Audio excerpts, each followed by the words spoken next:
The following is brought to you by the Social Suplex Podcast Network.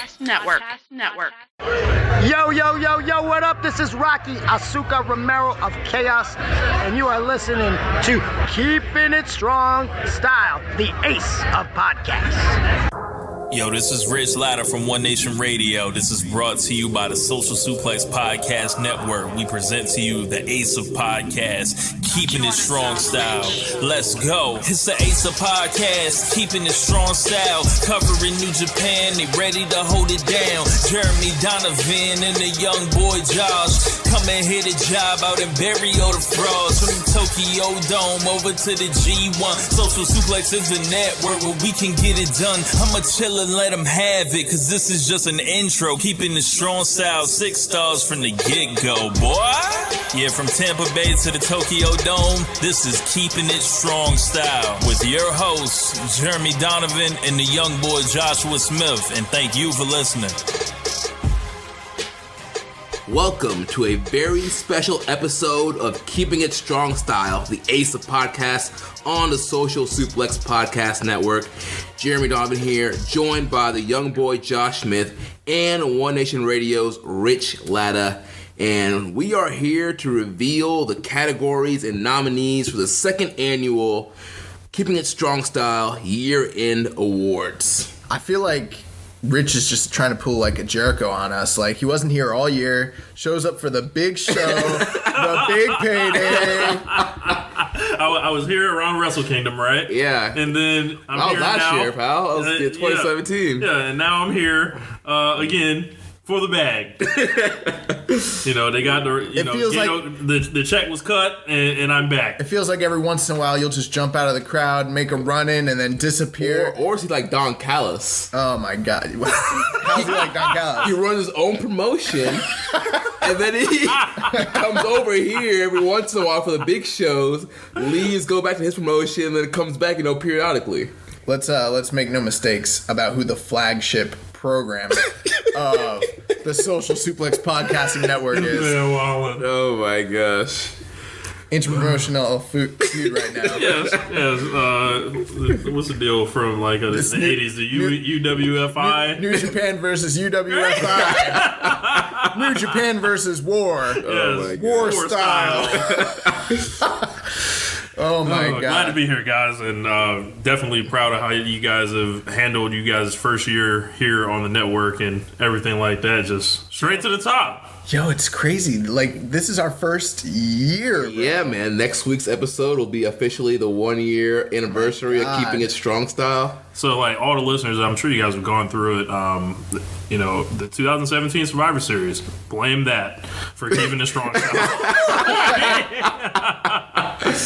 Oh my gosh. You could say that, but I feel like we were always destined to do this. It was going to happen one way or another. That was the catalyst. That was the catalyst. That was the sacrificial lamb. Yeah. It's like, why don't we just do a New Japan podcast? Yeah. I'm always talking to this man, Rich, and he's always talking about how terrible Monday Night Raw was and Tuesday Night SmackDown. I'm like, why aren't you just covering New Japan? I don't get it. I like to take a bulldozer to things, and we definitely did that this week on our show on Lord of Pain. My God, that's one thing. Like I get entertainment from you guys trashing on WWE. So yeah.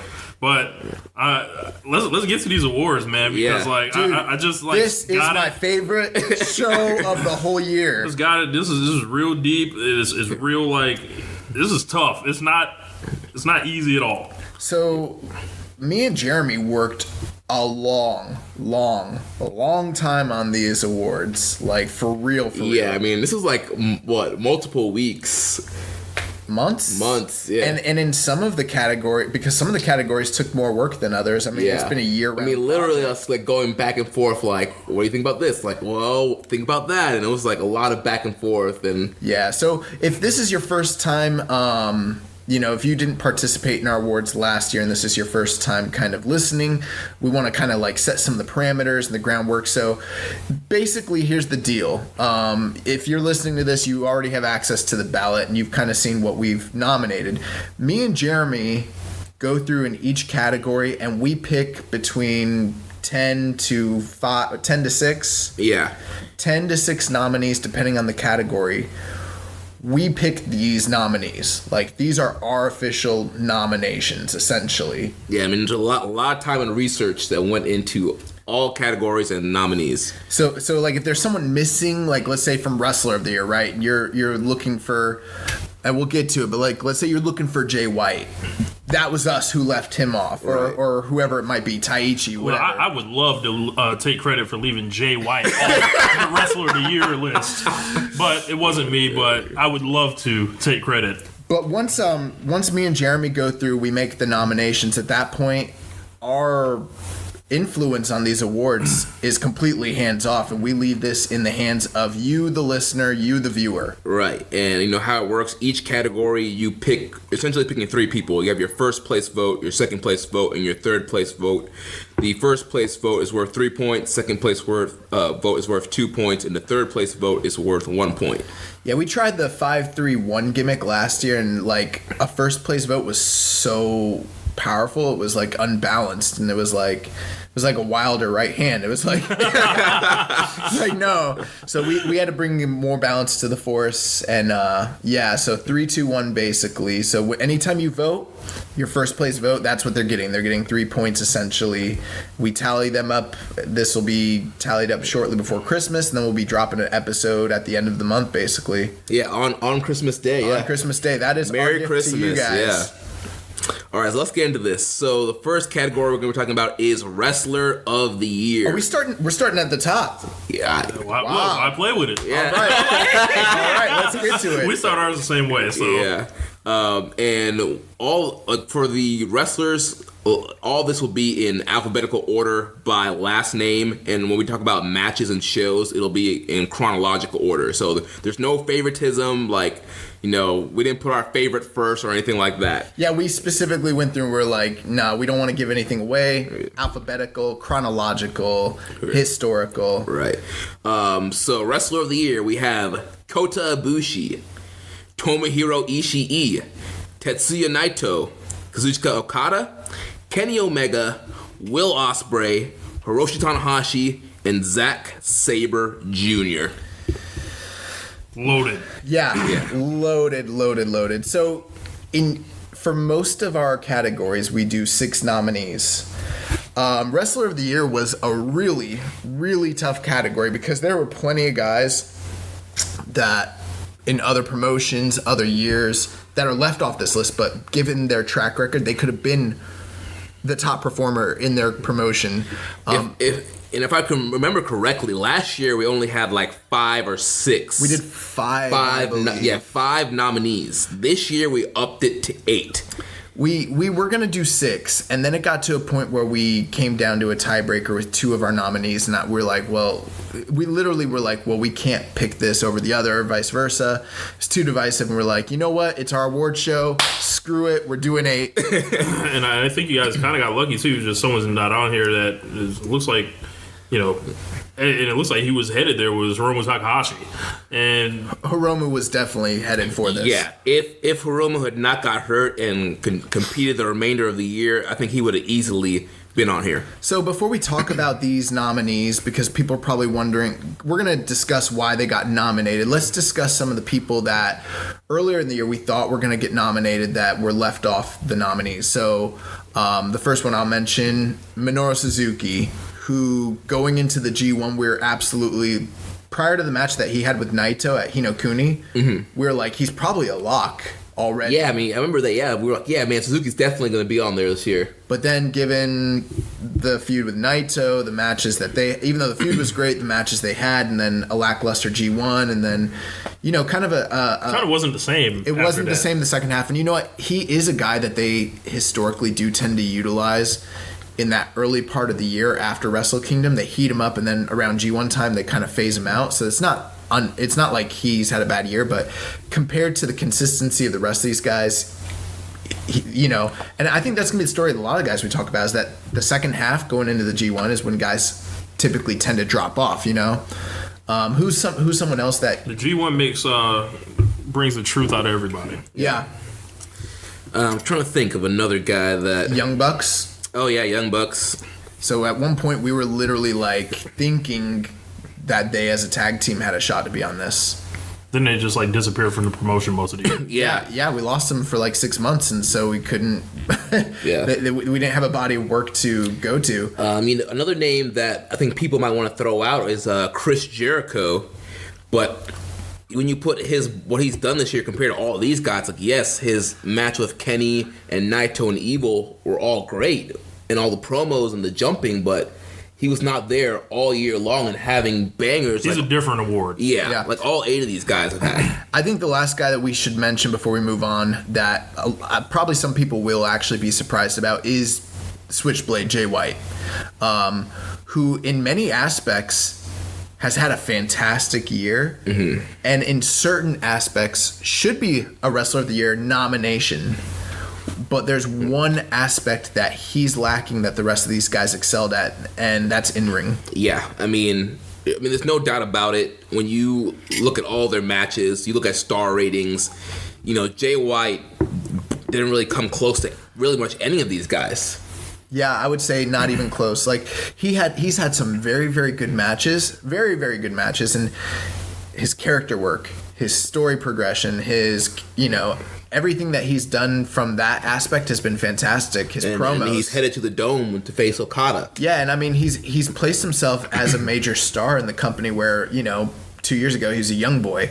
The problem is he hasn't had that great defining match like that just sets him apart, and he's had plenty of opportunities to do so. Right. I mean, all 8 of these guys, I can name you multiple matches where I'm like, dude, that was a standout match. That was that's a match of the year contender. And you will see when we get to match of the year that majority of these 8 guys all have multiple matches in match of the year. And it starts with Jay White from like day one, and I've been notoriously hard on him literally all year. I said he was dusty. That thing came from me. And if you look at the Tokyo Dome, he flopped against Tanahashi, and then he flopped against Omega. And at that point, I'm like, well, those are 2 of the best guys in the world, right? It made us think Tanahashi was washed. Correct. And then Tanahashi had to come correct that all throughout the year. So with Jay White, it was like he was working from a deficit from day one. They bring him to America in Long Beach, and he's in the semi-main event with Hangman Page.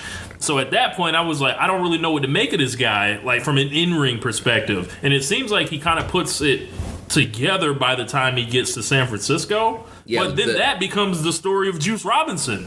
So with Jay White, he leaves a lot to be desired in the ring. Well, we're not here to bury Jay White, even though we know it's one of your favorite things. Oh, yeah, and if him and Okada don't get 4.5 stars, I will be back on the show. I will be back on the show to say, everyone, I was right.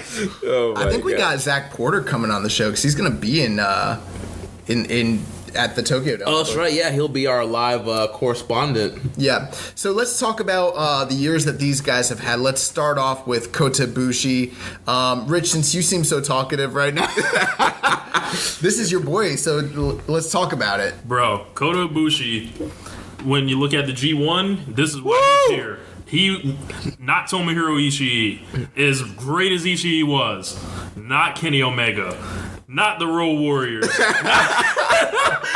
none of them guys. Not Magnum TA. Yes, on his funky motorcycle. Did he get a Mercedes-Benz to be a real man? Be a real man. You know? My shoe costs more than your house. Yes. Well, when you talk about Kota Ibushi, you're talking about somebody that's excelling at all aspects of the game. He's been a great tag team wrestler this year.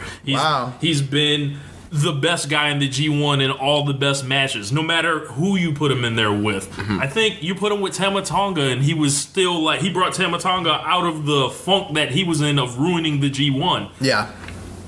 Ibushi's like, he's the best guy that everyone wrestles, essentially. Mm-hmm. And he's definitely a very strong contender. Like, he's not going to win championships or anything like that.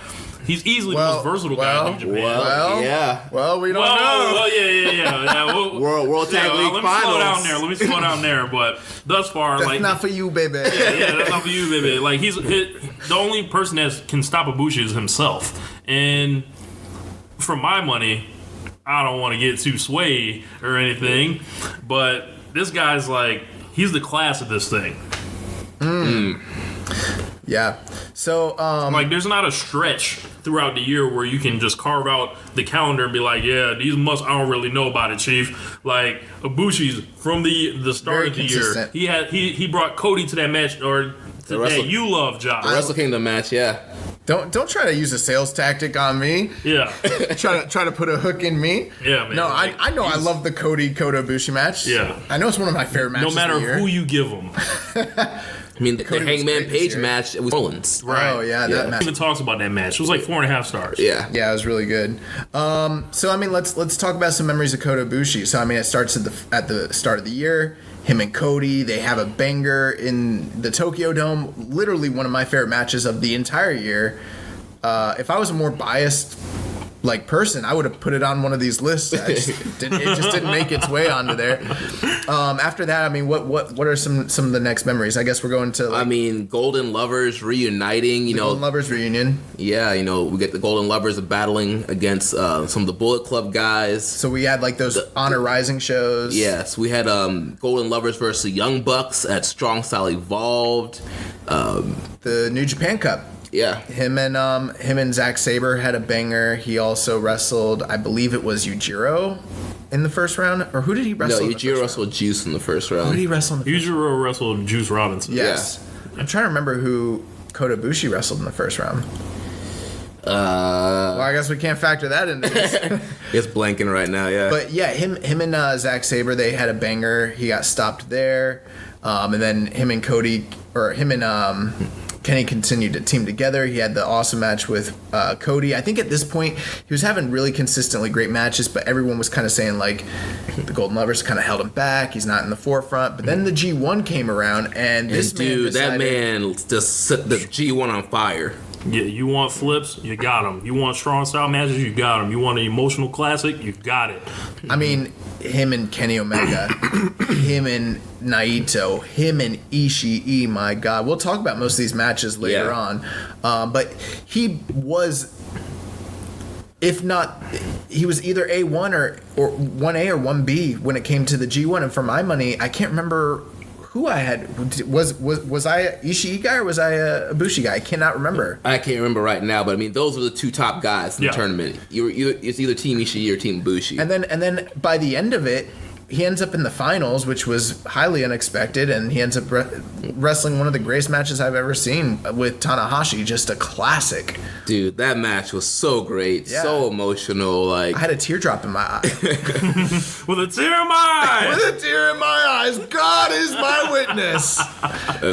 But yeah, man, Ibushi, and the year ain't over. I'll just say that. Yeah, the year's not over, so he's got. And then we had the tag matches with him and all the Ospreay Chase stuff. Owens and teaming up with Owens and Yujiro. And that's another thing too you got to think about when it comes to Kota Ibushi. It's not only has he had big matches and he's arrived, but when he's been placed in the smaller roles, the multi-man matches with Chase and Yujiro, Kenny to a lesser extent, he always delivers. Yeah, every match. Like you every mentioned, night. all the Ospreay stuff was great.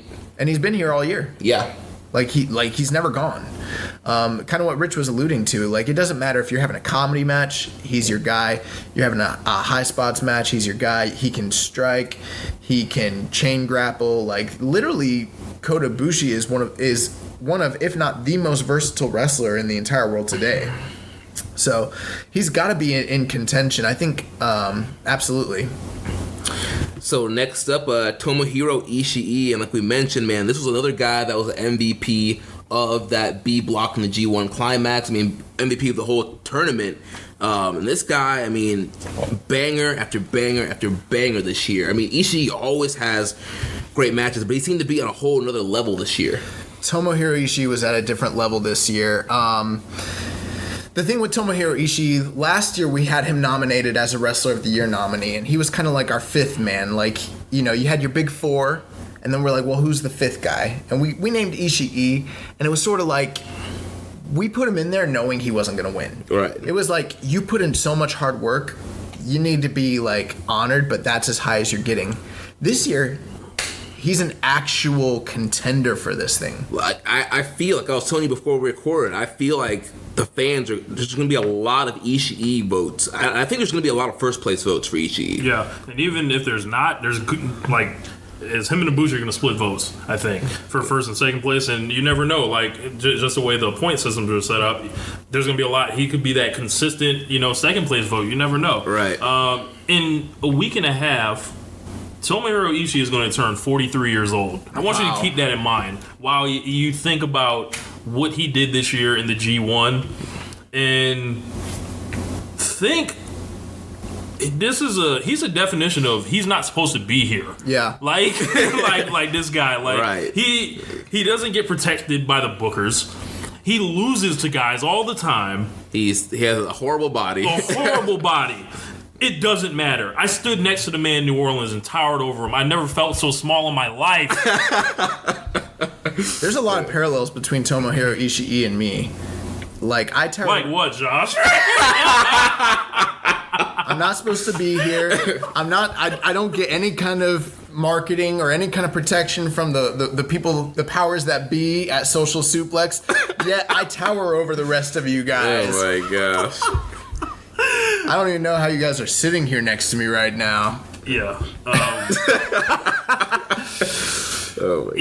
Ishii's the cream always rises to the top. He's just incredible. James has famously called him the best bad body worker in the world. No, absolutely. Yeah. And he's another super versatile guy. Whatever you need. So with Ishii, one thing is he's been placed in situations where he's challenged for titles, things of that nature in the past. But the one thing is, like, he's never kind of gotten over that hump to where, like, he's on the same level as the top guys. This year was, like, the first year in however many years that this push has been going on where it's like Ishii is starting to be seen right at that level. And if he's not at that level, like, I wouldn't call him upper mid right now.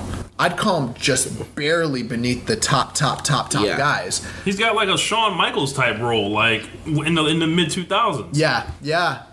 He's a guy you can put in there and he can work with anybody. And not only did he have a great year in New Japan, he's had a great year excursion-wise. Yes. Look at Rev Pro. Several Rev Pro title matches throughout this year. The match that we saw in New Orleans when he won the belt against Sabre. OTT, Ring of Honor. I mean, the match with Punishing Martinez.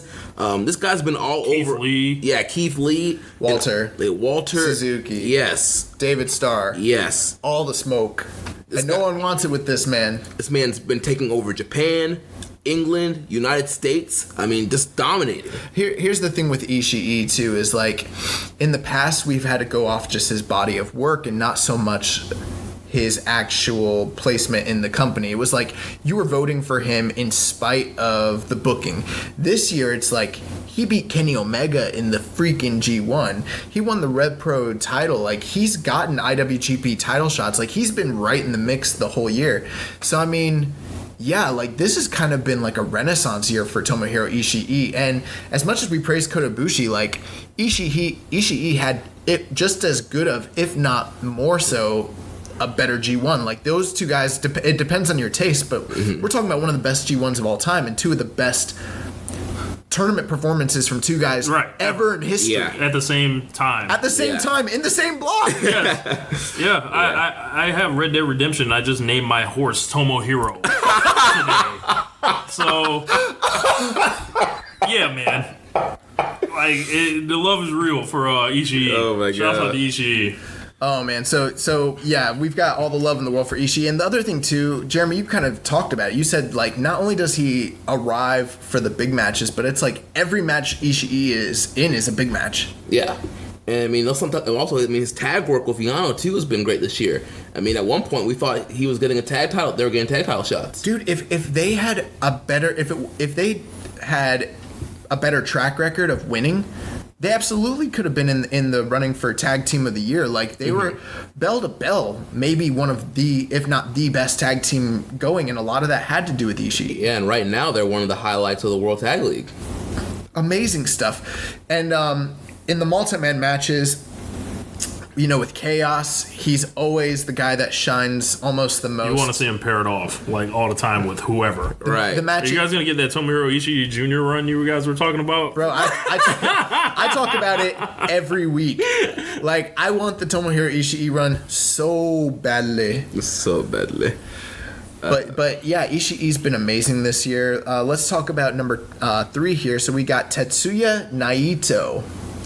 And Tetsuya Naito is definitely a guy where going into 2018, it seemed like he was going to be essentially the man. Like, you know, many people were predicting he was going to beat Okada.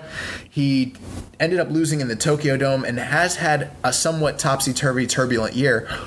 But let's talk about the positives, and let's talk about why he made this ballot over, say, a Suzuki or something of that nature. Yeah, and I think one of the main things you have to look at is business. A lot of times, Naito and LIJ are in the main events of all these Cork and Hall shows. All the time. All these different house shows and tours are doing. Naito and LIJ are in the main event. Regardless of how much he's lost this year, the fans still love him. He's still a top star. LIJ merch is still the number 1 merch seller right now. This guy is red hot. He's still over. Regardless of how he was booked this year, he's still over. They've asked him to do a lot this year. They've asked him to do a whole lot this year. Now, like, and that's like, hey, we need you to go lose in the Tokyo Dome, right? Fuck your momentum, what you got going on going into it, right? Then we need you to start a year-long feud with Chris Jericho the next night. And he's never gonna be here, so you gotta carry all of it. Whatever. Like, and then, like, you tell him to go wrestle Taichi.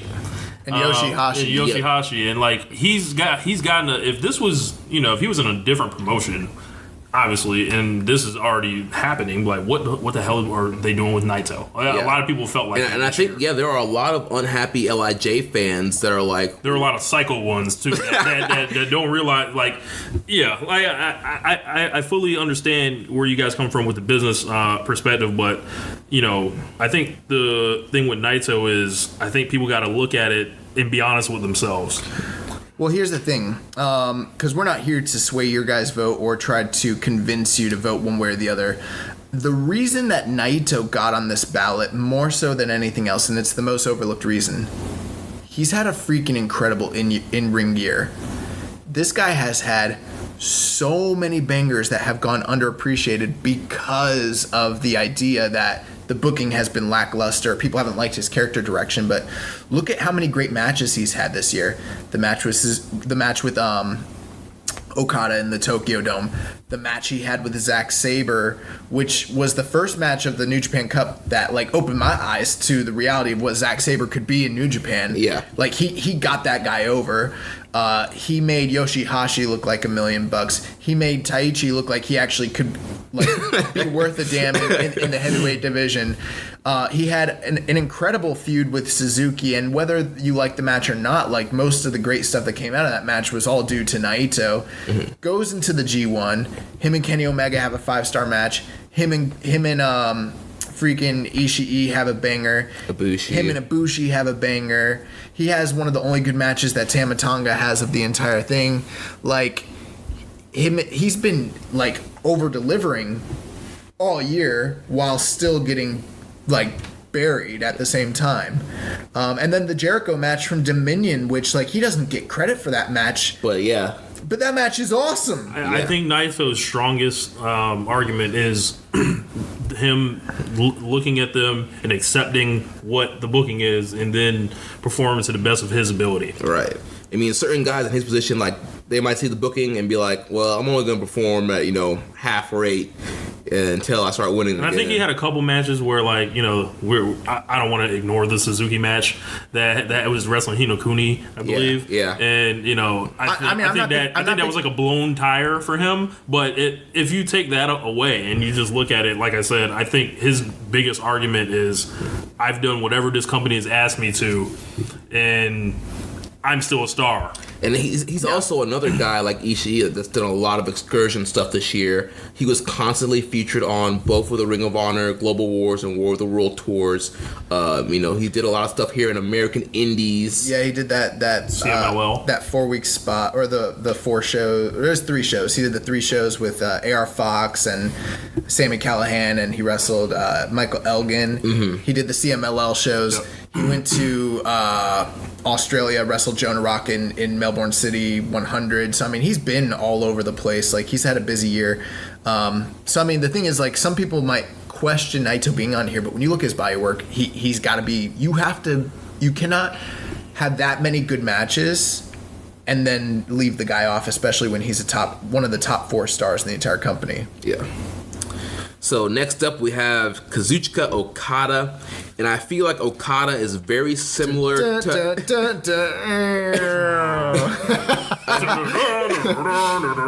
Like, just in the weird key. Man, Okada. But yeah, I feel Okada is very similar to Naito in the fact that kayfabe-wise, booking-wise, they have not had the best year. Clearly Okada started the year, continuing the historic title run, but he does lose to Kenny, and after that kind of drops off storyline-wise with the balloons, the different music, the gear, like... He had a couple months where we were worried, and then in the G1, I stopped worrying about him, because this guy, and it took us till the end, till I got to really crunch the numbers and see what he did, like star rating wise and everything like that. Okada felt like he was going at like 70% on purpose, and he was still like the 4th guy maybe in the G1 overall, best in his block. Of course, you still have that stellar first half of the year where he's just like the greatest champion I've ever seen in my life. Unquestionably, he's half of the author of the Dominion Classic. This guy was incredible this year. Another amazing in-ring year. So many great matches. Another guy that's been on Excursion a lot in the Suzuki match, the 30th anniversary Suzuki match, the match with Sabre and Rev Pro, putting Sabre over. The match you said with Ospreay? No, at the 13th anniversary, was that? 35th anniversary. Yeah, him and Ospreay, they had that match. Him and from LIJ, Sonata. Oh yeah. Him and Sonata had a banger. Like he was literally making dudes look like main eventers, left and right. Yeah. His title run, which the first 6 months of this year played into that title run. It's one of the most significant things that happened in the whole year. And so, like you said, Rich, like it's one of the greatest championship runs we've ever seen. And, half of it occurred in this calendar year. So that alone by itself, if he'd gotten hurt the next day after Dominion and wasn't in the G1, and he would still be on this. He'd still be on this list, and we'd still have to be talking about him. The other thing too is, like he just the entire feud with Tanahashi, the 3 matches that they had, like just really that came out of nowhere. Like I remember, like I texted you after the 3rd one. It was like, bro, is Okada and Tanahashi quietly about to steal feud of the year? Yeah, like it just out of nowhere. Well, I think the only thing that hurts Okada though. The pants. Those fucking pants. But the pants have kind of grown on me. Yeah. Oh, no. The pants have not grown on me. Like, I just choose to completely disassociate from those pants. All he sees is the torso. I just see a man, and I don't. Oh man! I don't see those pants. It's freaking! Oh my god, I hate those pants. What John's showing y'all is he sees a man without pants. So take that how you want it. I mean, you guys can take it however you want. I say crazier stuff now on the show on purpose all the time. Like, I don't care. Who's listening? Lots of people are listening. You haven't seen the numbers? No, what I'm saying. I was finishing your sentence. Oh. He said, you don't care, and I was like, who's listening? Oh, I don't care who's listening. Oh, yeah. My bad. But anyway, so, I mean, Okada, like, just an incredible year. And then, obviously, the stuff with him and Kenny is just redefining the sport. Magic. Yeah. I think that's a good transition. To the best bout machine, Kenny Omega.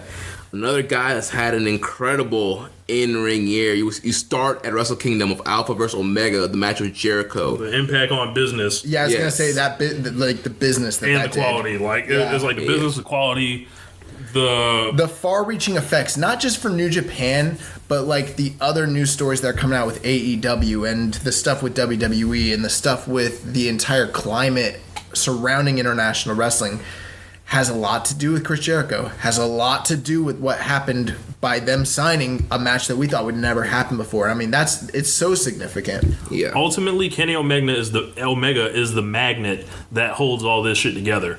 The Jericho shit, the Bullet Club Civil War feud, Golden Lovers, the Okada stuff, him. The Tokyo eventually main winning event this year. The main event this year. That's what I was getting to. Him winning the title, like. I think, and I had this conversation with Josh probably about 2 months ago, Omega is getting a lot of the IWGP champion subtext hate right now. And you can say whatever you want about his title reign right now. You don't think it's whatever. But this dude is still producing, at minimum, 4.5-star matches right now, right? And going around the world... and doing cool shit as far as, you know, him wrestling Pentagon, him wrestling Phoenix against like the New Japan office's wishes. Producing his own show here in Florida, the CEO across New Japan Chasing show. Rants. Oh my god.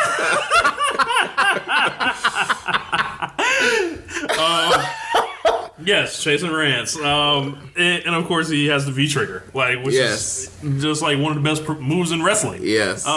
It's so good. Everyone's doing it now. Yes. Everyone. Yes. Dude, NXT TakeOver, there was like a V-trigger in every match. Like, Omega's just, as I was saying, I told Josh, I think Kenny Omega was 97 or 98% as good as he was last year.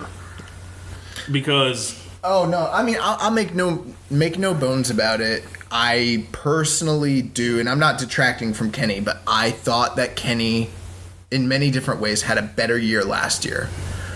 That being said, his 2018 has been nothing if not incredible.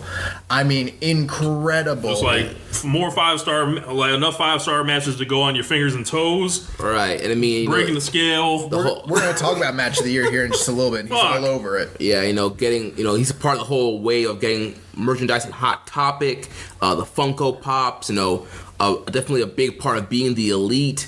You had the whole Bullet Club Civil War with him and Cody, which was a big story, which helped Ring of Honor get one of their biggest houses of the year at Supercard of Honor in New Orleans. And he's like one of the few guys like that actually, like in the business of professional wrestling, right? The whole business that can literally show up to a card and move tickets, no matter where you put them. You put them in fucking Poughkeepsie, New York, about 2 or 3 weeks ago, and they have a $100,000 gate, if I'm not mistaken. Right. They are the biggest gate in the history of that building. WWF's been going to that building since the fucking 90s. Ring of Honor, it's been forgotten now because so many other shows surpassed it, but like they did their biggest gate ever with him at the top this past, WrestleMania weekend.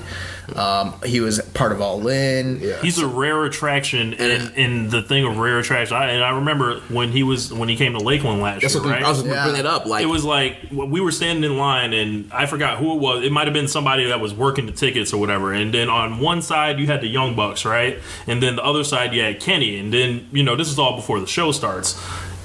He described Kenny Omega as a once-in-a-lifetime person who's, like, never around, so you might want to get in his line. First, yeah. And I listened. Like, me and Rich were like, we'll go to Omega first. Yeah, this is a once-in-a-lifetime guy. Say what you want about his wrestling style. He has plenty of detractors, but he has plenty of motherfuckers like me that will come on here until I'm blue in the face and argue for this guy.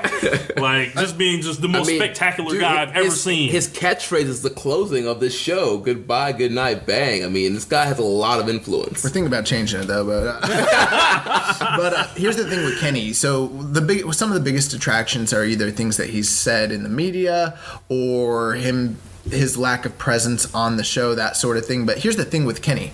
Kenny is an attraction. Don't get it twisted. He might not be on every Road to show, and he might not be on every single Cork and House show. But when Kenny shows up, Kenny always shows up. And he's there enough of the time of the year to where, like, you can't say like he's a Jericho-esque figure where he only shows up, 2 or 3 times a year. I mean, he's there every single month. And I mean, there's a reason he's the IWGP champion. I mean, look at some of the matches he did this year. The Jericho match, he had all the incredible Golden Lovers matches, the match with the Young Bucks. In the middle of the fucking year, he was decided, I'm just going to wake up and be part of the greatest tag team to ever live. The matches with Cody that occurred this year, the match with Okada, his G1 run, which was just chock full of 5 stars and 4-star That goes underrated. He had the same exact star rating average as Tomohiro Ishii, but due to that the champion thing and obviously the backlash, you're not gonna. People aren't gonna talk about it. No, Dave's just a mark. Dave was overrating certain Kenny matches. Which one? Yo, that Goto match is not 5 stars. But all right, we're not hitting yeah. Dude, star ratings. That's a whole nother can of worms for us to debate. But yeah, overall, Kenny just had a great year. Kenny's had an incredible year. Yeah, and then now we're getting ready to. We're anticipating his next business move. We're anticipating the Tokyo Dome. Him and Tanahashi. I mean, bro, like, yeah, and maybe something at MSG. And here's the thing with Kenny: he's been at the top all year long. A lot of these guys have kind of ebbed and flowed. Even when Okada was at the top, it was like he was stealing the show and featuring maybe arguably the biggest storyline every single card. And then once he got the title, he was at the top. He was at the top all G1. He's been at the top since the G1. So I mean, yeah, it's hard to deny how great a year Kenny Omega's had. Yeah, so up next, the aerial assassin Will Ospreay, the only junior heavyweight to make it on the Wrestler of the Year list this year. Will is another guy that you look at his in-ring year. I mean, when we get to, match of the year and junior match of the year, you're going to see Ospreay, excursion match of the year. You're going to see Ospreay. This guy is an incredible talent and had an incredible in-ring year. Will Ospreay opened a lot of eyes this year for people that... For Rich Latta. Yeah, right. I always knew Ospreay was good, right? But my whole thing was I didn't think he was the most spectacular guy in the world because I thought that was Ricochet, right. Always. Yeah. I'm like, Ricochet's on a completely different level as an athlete. You put them both in the gym, Ricochet would smoke him. That being said, Ospreay came into this year like, I'm taking sort of like the Young Bucks. I'm taking everything people used to say about me and making that sound like a 2016 argument, making it sound like a 2015 argument. Because if you apply that stuff to him now, you sound ridiculous. Yeah. Up until about May, this guy was the no question Wrestler of the Year. Yeah. And that junior title run he had, legendary. I believe Ospreay is like one of the only people that has won multiple Wrestler of the Months awards that we've given out throughout the year. Only a few people have done it this year, and yeah, he's been at the top of. I'm pretty sure he's done it back to back. Yeah, he did do it back to back. Yeah, so I mean, the Hiromu matches, the Marty Scurll matches, the match with Okada, Kushida, match with Matt Riddle at WrestleMania weekend. Yes, I mean, if we start talking about the matches outside of New Japan, like, there's literally. The Walter matches. There's literally so many matches. Yeah. It's just not even funny. But he was so raw this year. It looks like he about to graduate.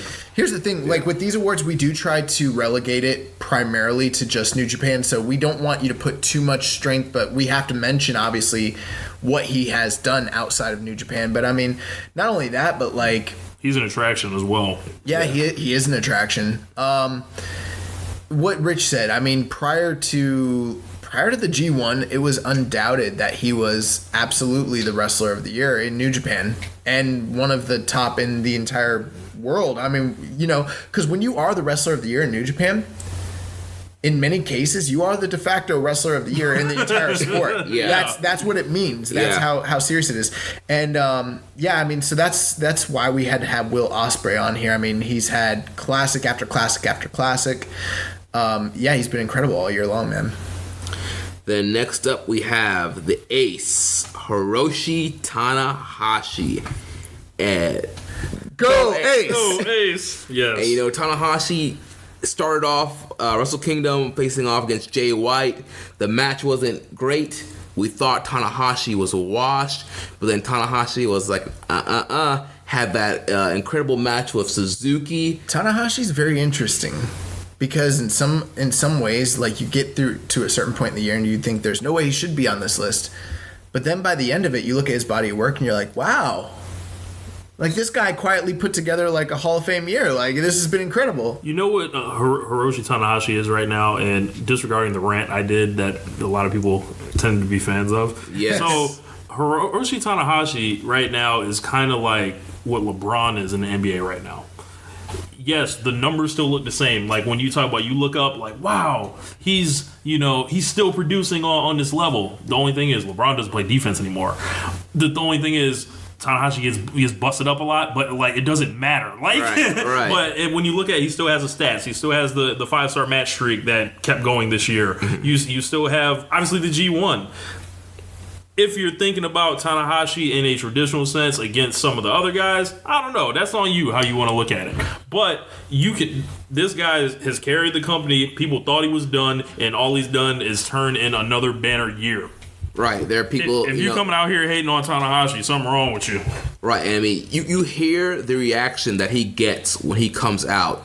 I mean, grown men and women are crying over him winning or losing a match. People want to get his sweat on their towels. This guy is an idol in Japanese wrestling. Bro, he is an idol in Strong Style Studios. Yeah. I'm one of those people that, like, cries over Hiroshi Tanahashi. Bro, I don't even know why. Like, he just brings it emotionally on another level. Like, he's taken what he's lost athletically and channeled it into something else. Storytelling. Those emotional matches are like LeBron adding a post game. So here's the thing with Tanahashi. When me and Jeremy were discussing who should and should not be nominated for this, there was a point where I did not think, and I'm one of the biggest Tanahashi marks you will find, but correct me if I'm wrong, was I not saying that I thought that he probably didn't deserve to be on this list? Yeah, earlier in the process where you were like, I don't know if Tanahashi deserves to be on this list. And it's just because we have so much respect for the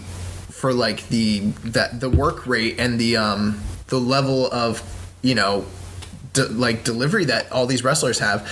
But then when you look at Tanahashi's year and you look at the Suzuki matches and the magic he made there, you look at that he made it to the finals of the New Japan the New Japan Cup run, and every single match that he had during the New Japan Cup was like incredible, including the Zack Sabre match. Mm-hmm. Then he had the storyline with Okada, and when he lost to Okada, we were like, oh, that's it, he's done. And then he comes into the G1. I gave him this glowing tribute after that first Okada match. Yeah, we gave him a tribute. On he's One done. Nation Radio. That man we might never see that match again. We might never see him challenge for the IWGP title again. Like, that shit was like a love letter to all of us. And then Tanahashi was like, well, I'm about to go 7-1 in the G1. Did he go? How many matches did he win in the G1? 7-1-1. He was 7-1-1. He only lost one match, and then he had to draw with Okada. And then after that, he had to beat Okada. He had to beat Jay White, and like, he just quietly put together this incredible resume. Not to mention like the matches with Okada, but that match with Kota Ibushi at Sumo Hall and the emotion behind it. Oh man, yeah. So like, from a actual accomplishment, Budokan, from his accomplishments, him just coming back and winning the G1 for a third time alone is enough to get him in here. But when you look at his whole year, take away all the different, like, what are they called? All the injuries and the fact that he slowed down and all that. But you just look at what he's given us from a story perspective and in-ring perspective. It's like, wow. Like, he's like an inspirational, like, if this was a different sport, right, he would be getting written about in like USA Today as like an inspirational story. Like, yeah. No, it's like Ali coming back and beating Foreman. Yeah. Basically. Yeah. It's incredible. So I mean, obviously we love Tanahashi, but I mean, the one detraction is Tanahashi probably doesn't have as many top matches as the rest of these guys, but his highest of highs, it's very high, are really, really high, and he's done it as many times as some of these other guys, or more so. So it's like, I think that there's a good chance that he secretly, just because the fact of what he's done this year and the fact he's at the top going into the Tokyo Dome next year, I think he's going to do very well. Just like, people be like, he might not be here next year. You never know. It, like, the thing about dudes when they hit their 40s in all sports, like, they could have that one last great year and then just fall off a cliff. Yeah. I think Tanahashi's going to do very well in this voting. Yeah.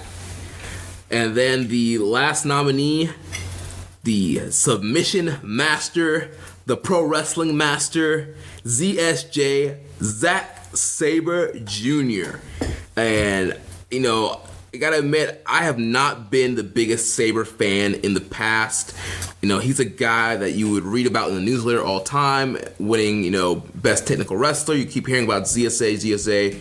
I was first really exposed to him in the Cruiserweight Classic. Wasn't a big fan, but when he came to New Japan, he opened my eyes to what he can do and just how great of a wrestler he really is. And I mean, for a Gaijin wrestler, this guy has blazed a trail. And you look at his New Japan Cup run, where he defeated Naito, he defeated Tanahashi, he defeated Sonata. He knocked out all these aces this year and was just consistently at the forefront on pretty much every show, every tournament this year. So I can look at Sabre, and I echo Jeremy's sentiments of not being impressed with him in the Cruiserweight Classic. I was like, what the fuck is this? This is just a bunch of wrist locks. I don't understand this. But what this guy has done is this year is like he's become a guy that you almost don't want your favorite wrestler to wrestle in a kayfabe sense. Like back in the day, I used to think of Psycho Sid that way. You didn't want your favorite wrestler in him because it was going to be a tough night for your favorite because they're going to have to deal with a style that is unique or just a presence like in Sid's case, right? But with Sabre, he makes people wrestle his style, and I think that's probably his best argument here. He was able to adapt that at a main event level in New Japan. Here's the thing with Zach, and I think that not to obviously, Rich, you would say that you probably with this product, you know, you tune in mostly for like the bigger shows, that sort of thing. It's not like, you know. What do you mean? I've been watching World Tag League. No, I'm proud of you, bro. But I mean, like, you know, you're not watching like Road to Destruction tour. You know what I mean? Right. But like the tours that this guy shows up on, I think that I used to kind of have a similar opinion to you guys in some aspects where what I used to think was this, because I'd seen Zack Sabre outside of New Japan and I'd seen some of his highly recommended stuff and I was like, he's great. And then I'd seen stuff where it was lackluster and I had this opinion like he only showed up when he wanted to. But this year, watching him, I'm realizing like, dude, he's tailor-made for New Japan. And it's not like just that he has a tough style or he's not everyone's cup of tea. Like, he's freaking incredible. He's incredible. Like, he has literally turned me into a fan of everything that he does. And here's the thing about him. He's a killer. Yeah. He's literally, like, aside from Minoru Suzuki, like, he's one of the most believable killers in New Japan. So, like, you don't want your favorite wrestler to fight that dude. Like, yeah. He'll stretch him, break him, strike him. Give me your arm.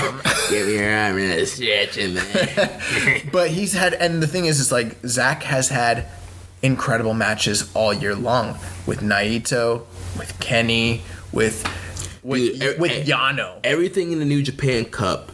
His run in the G1. Him and Okada. Yeah, him and Okada. Heck, right now he's one of the stand-ups in the World Tag League. Yeah, him and Taichi. He's making me like Taichi again. Yeah, I mentioned this. I don't know if I mentioned it on the show or it's me and you talking. I mean, Sabre has been the tournament king this year. Yeah, the G1, New Japan Cup, World Tag League now. All these tournaments that he's in, he's killing it. He's been the most consistent guy amongst all the major tournaments all year long. And then the thing is like last year he was a guy that was part-time. He was very rarely here. When he was here, he was pushed, but I mean, he was essentially viewed at being at like the Never level, the Goto level, you know, the Goto level. And he went from being someone in the Never level to literally being, oh, he can be the IWGP champion. That is a level that not many guys can actually get to, especially being like a Gaijin with very little experience in the company like this. So, yeah, there's no denying that like Zach has got to be one of our top guys. Yeah. So that wraps up for Wrestler of the Year. That went a little long, but yeah. Oh yeah, I think it was totally worth it though. Every guy earned their time. Yeah. Yeah, so next up, we have the Match of the Year category. So our nominees, we have Omega vs. Jericho from Wrestle Kingdom 12, Young Bucks vs. Golden Lovers from Strong Style Evolved, Tanahashi vs. Okada from Wrestling Dantaku, Omega vs. Okada from Dominion, Omega vs. Naito from day 2 of the G1 Climax. Ibushi vs. Ishii from day 10 of the G1 Climax. Omega vs. Ishii from day 14 of the G1 Climax. Omega vs. Ibushi from the B Block final in the G1 Climax. Tanahashi vs. Ibushi from the finals from the G1 Climax. And Tanahashi vs. Okada from the Destruction in Kobe. So one thing I want to say here is when we did the match of the year, believe it or not, the deliberation was not that difficult for us. I believe last year when we started this process, we were like, okay, here's the 5 stars, here's the 4 3/4 stars, here's the 4.5. We had this really long list, and we were like, we got to get it down to 10, and it was really hard for us, but we got it down. This year we're like, okay, here's the 5-star matches. Here are the 4 3/4 and 4.5, but we're just going to cut them right away. Here's the 5-star matches. Now let's get that down to 10. Yes, there was a plethora of 5-star, and if you believe in the above 5-star matches. And I do. You outnumbered tonight, John. We had a 7-star match on this list. Yes, like the match quality this year was incredible. Yeah, there's definitely been criticisms about the direction of the company in different aspects, but one thing that nobody can deny is that the match quality has just been at an all-time level in New Japan. I mean, I can't think of too many time periods in any company where there's been this many great matches in the same calendar year. Obviously, we can't sit here and do a rundown of every single match, but I do want to say that, in my opinion, there is nothing on this list, and I mean this wholeheartedly with no doubt. There's nothing on that list that is less than 5 stars. Yeah. So in any year, in almost any company ever in history, any one of these matches could be match of the year. Yep. Yeah. I really loved the G1 finals. I loved the Dominion match. I loved Alpha versus Omega for example, right? If you look at it, right, there and I hate to bring up Hulk Hogan because, fuck Hulk Hogan, but he had a line in his promo, without me, you people wouldn't be here. Yeah. Alpha versus Omega was a lot of that. It was another entry point for New Japan for a lot of folks. Yeah. Bucks and Lovers, tag team, storytelling, and athletic brilliance. Tanahashi versus Okada, emotional classic, first one. Omega Okada redefines the sport. Naito versus Omega. This is like part 2 of their match from last year, just like a speed, clinic essentially. Ibushi and Ishii. My God, that match was so incredible, right? On my regular WWE podcast, I went ahead and wrote a move for move recap and said it and threw my jokes in and everything like that. That's one of the most violent matches I've ever seen. Omega and Ishii from day 14. I believe was it Kenny who had the bloody mouth? Yeah, that one. Yep. Crazy. Omega and Ibushi break the scale. And it looks like they're holding back still. Yes.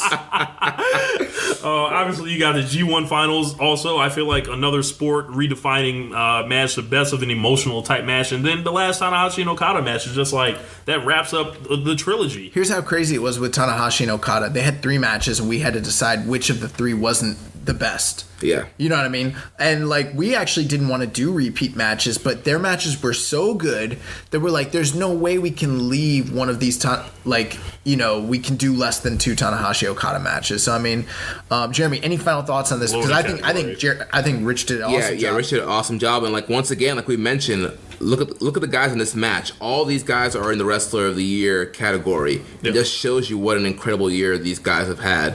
And so yeah, I'm looking forward to seeing what you guys, listeners, end up voting as match of the year, because I mean, any one of these matches literally could win. The thing is too is even if you as a voter go through and you already have an idea what you're going to do and you already know, this list is like a celebration of the year that was 2018 in New Japan. I mean, just seeing this list makes me feel proud. You have to cherish it. And for a long time this year, I thought pretty much what like 2017, I was such a fan of. I felt like it was this all-time great year we never see again, and I put it on this pedestal. But I feel like it took a while for 2018 to get there, and once it did, it was like, we're here now. But they were going up the mountain for a while, right? Yeah, and it was like, I don't know, this year feels kind of slow, and I was beating that drum. Yeah, like, you were, I don't know, Chief. It's just hard. Just the law of averages. Like, bro, it can't be that great again. Me and Jeremy We're like, it's really, really, really, really good. And then all of a sudden the G1 happens, and we're like, see, we told you, Rich. Like, it's really, really good. Yeah. So like, I think they just pretty much put it in a different order this year, but I feel like it got on par with 2017. All right, so that we're gonna move on to show of the year. We have Wrestle Kingdom 12, New Beginning in Osaka, Sakura Genesis, Best of the Super Junior Night 13, Dominion, G1 Special in San Francisco, G1 Climax Night 4, G1 Climax Night 14, G1 Climax B Block Finals, and Fighting Spirit Unleashed.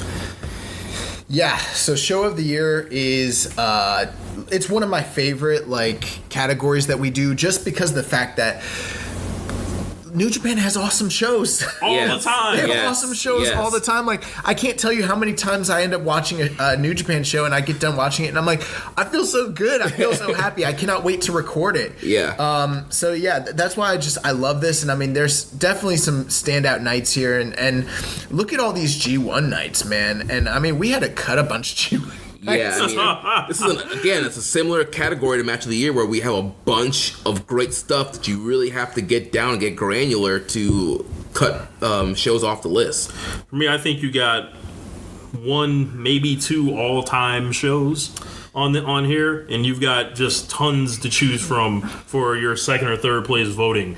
But I think you'd be surprised. There's actually some lower key shows too.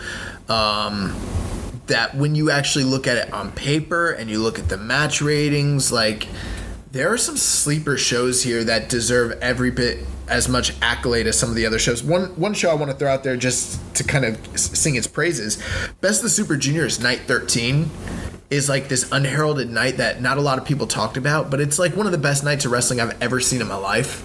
Yeah, it was great. It's nothing but literally singles matches. How often do we get singles matches in New Japan? Singles. And, it was the culmination of the Best of the Super Junior. It wasn't the finals, but it was the determining night for the finals. And it was like every guy went out there determined to steal the show. So we ended up with I don't even remember how many matches, 10, 12 matches, where everybody was trying to blow each other away. The matches were incredible. Like, that's one that, I think is just awesome. You got other nights too, like, for instance, New Beginning in Osaka and Sakura Genesis, where they might not be as big as some of the big shows like Dominion or Wrestle Kingdom, but we had incredible title defenses. That was when Ospreay was making his mark and putting on the incredible junior matches too. So we're getting double whammy. We were getting the Okada title defenses as well as the Ospreay matches, plus, incredible undercards underneath that as well. So I think that those need to be kind of paid attention to. And then some of the other shows that might seem a little suspicious being on here because they got a lot of heat was the US shows. Yeah, I'm pulling up the card for Fighting Spirit Unleashed, and there's a lot of people that were complaining about the number of U.S. talent on there, but overall it was another great show. Main evented with Golden Lovers against Okada and Ishii. You had the big defining moment of Juice Robinson finally winning a title and defeating Cody. You had the continuation of the Civil War with G.O.D. and the Young Bucks. Another great Skrull and Ospreay match.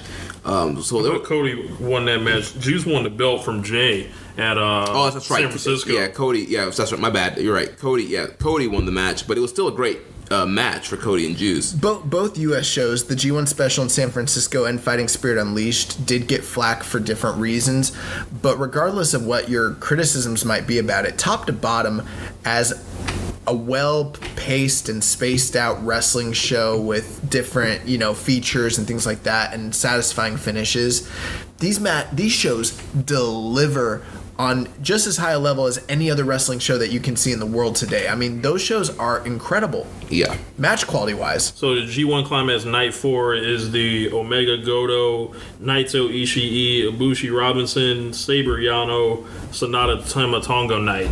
Yes. So, and then I'm looking up night 14 right now just for reference on that. Yeah, those G1 nights, the only drawback that someone might make about them is the fact that the undercards are the tag matches. Yeah. However, this year the tag matches typically tended to deliver pretty high, especially on these nights that we picked specifically. Mm-hmm. But dude, these G1 nights that we picked out, night 4, night 14, in the final B block finals, you're going to be hard pressed to find anything that didn't deliver on a super high level. I mean, these were nights where you got multiple close to 5-star matches every single one of those cards. So night 14 was Ibushi Naito, Ishii Omega, Saber, Robinson, Goto, Tamatonga, and Sonata and Yano.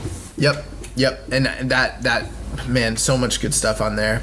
And then, you know, there's the two biggest shows that that are on here is going to be Dominion and Wrestle Kingdom. Yeah. They always do well in the voting, obviously, for obvious reasons. And I mean, 2 all-time shows. You know, last year Wrestle Kingdom won the show of the year, right? Yeah. And usually, obviously it's the WrestleMania of New Japan. A lot of people, people usually end up voting for that. But I mean, I really think Wrestle Kingdom 12 is going to have a hard time running away with the award this year. I think it's gonna still do very, very well, and I mean, it has every chance in the world to win. But this is like the first year where it's like a tight race. It's not like, oh, Wrestle Kingdom is for sure gonna like be. But if you put them down both on paper, that's tough. Yeah. But here's the thing: you put any of these nights down on paper, and you actually have a tough night, believe it or not. But like Wrestle Kingdom, Okada and Naito at the top, Jericho and Omega, the multi-man match with the juniors. What else happened? Suzuki and Goto. Yeah. I mean, Okada or Ibushi and Cody. I mean, there was so much good stuff there. And then, yeah, Dominion was like an all-time show. Yeah. So, I mean, yeah. The 2 out of 3 falls match with Kenny and Okada. Mm-hmm. Yeah, it's going to be a tough show. I mean, a tough race for a show of the year. So next up, we have the Jushin Thunder Liger Junior of the Year. Our nominees are the Bone Soldier, Taiji Ishimori, Kushida, Will Ospreay, the Villain Marty Scurll, Sho, and Hiromu Takahashi. I know who ain't the Junior of the Year, and that's Dragon Lee for taking away Takahashi from the year. But I think Takahashi was on the way. And he definitely has earned, like, it was a situation like we talked about with Okada earlier, like, if he just dropped off the face of the earth, he would still be on the voting. I think that's the case for Hiromu here. This is a category. Here's the thing about Hiromu. Hiromu was only here until, June, July? Yeah. He might win this. Yeah. If people are objective and actually look at the body of work, look at his Best of the Super Juniors run. It was incredible. It was incredible. I mean, literally incredible. It did seem before the Best of the Super Juniors that Will Ospreay, I mean, anyone who was watching the product, I mean, it's no secret Will Ospreay was the premier guy in the division.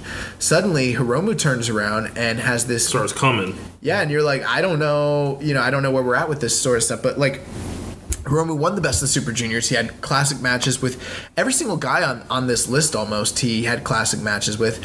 And then after that, he goes to Dominion and he lifts the title off of Will Ospreay. Mm-hmm. He goes to the Cow Palace and has an incredible match with Dragon Lee where, yes, he does get his neck broken. He still wins the match and he still finishes on his feet. Just incredible stuff from Hiromu, man. Yeah, then you got a guy like Sho, which people might question, but... Yeah.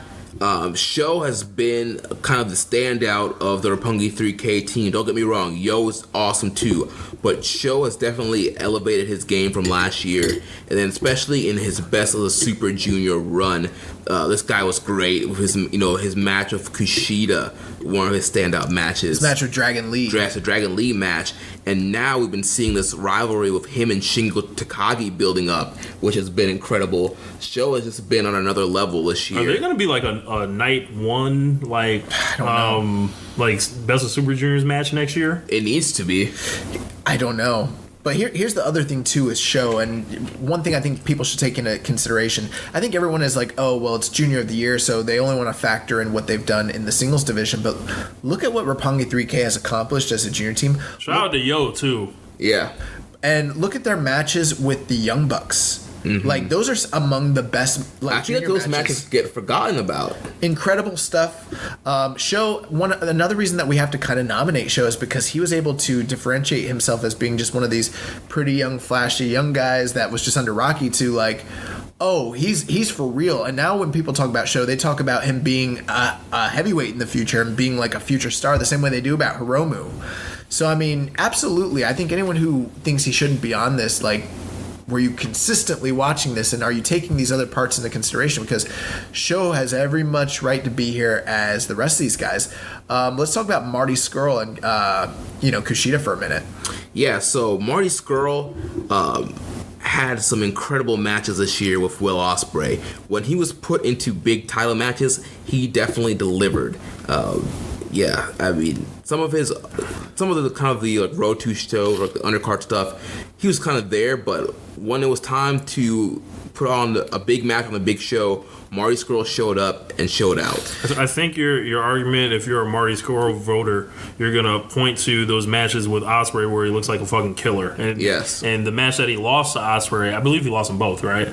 No, he lost the first one, and did he? He won the second one. Second. Okay, yeah. He lost the first one, right? And the whole time after, we were like, wow, Marty should have won. Yeah. Like, and it was like, and of course, he falls guilty, I think, of doing his shtick sometimes. Right. And I think that's tiresome for some folks. But if you're a Marty voter, like, you're going to be like, hey, I can point to these classics that he has. I can point to his gimmick being very over in and out of New Japan, and just being a guy that is a junior for now. I could definitely see him graduating as well.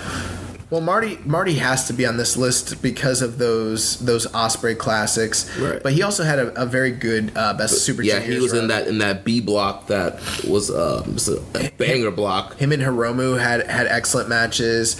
So I mean, you absolutely have to consider Marty. Plus, was Marty not the champion going into Wrestle Kingdom this past year? Yeah, He was. So Yeah. I mean, he is also the champion during the calendar year as well. And I think every champion that was IWGP Junior Champion was nominated for this award. And So I know we're not weighing Excursion stuff too much, but I mean, the match with Okada at All In. Yes. oh, excellent. He was one of the top. And Okada didn't send him to 205 Live. Right. And the business that he's obviously doing. Right. I mean, Yes. Bill and stuff is constantly the number one seller in pro wrestling tees.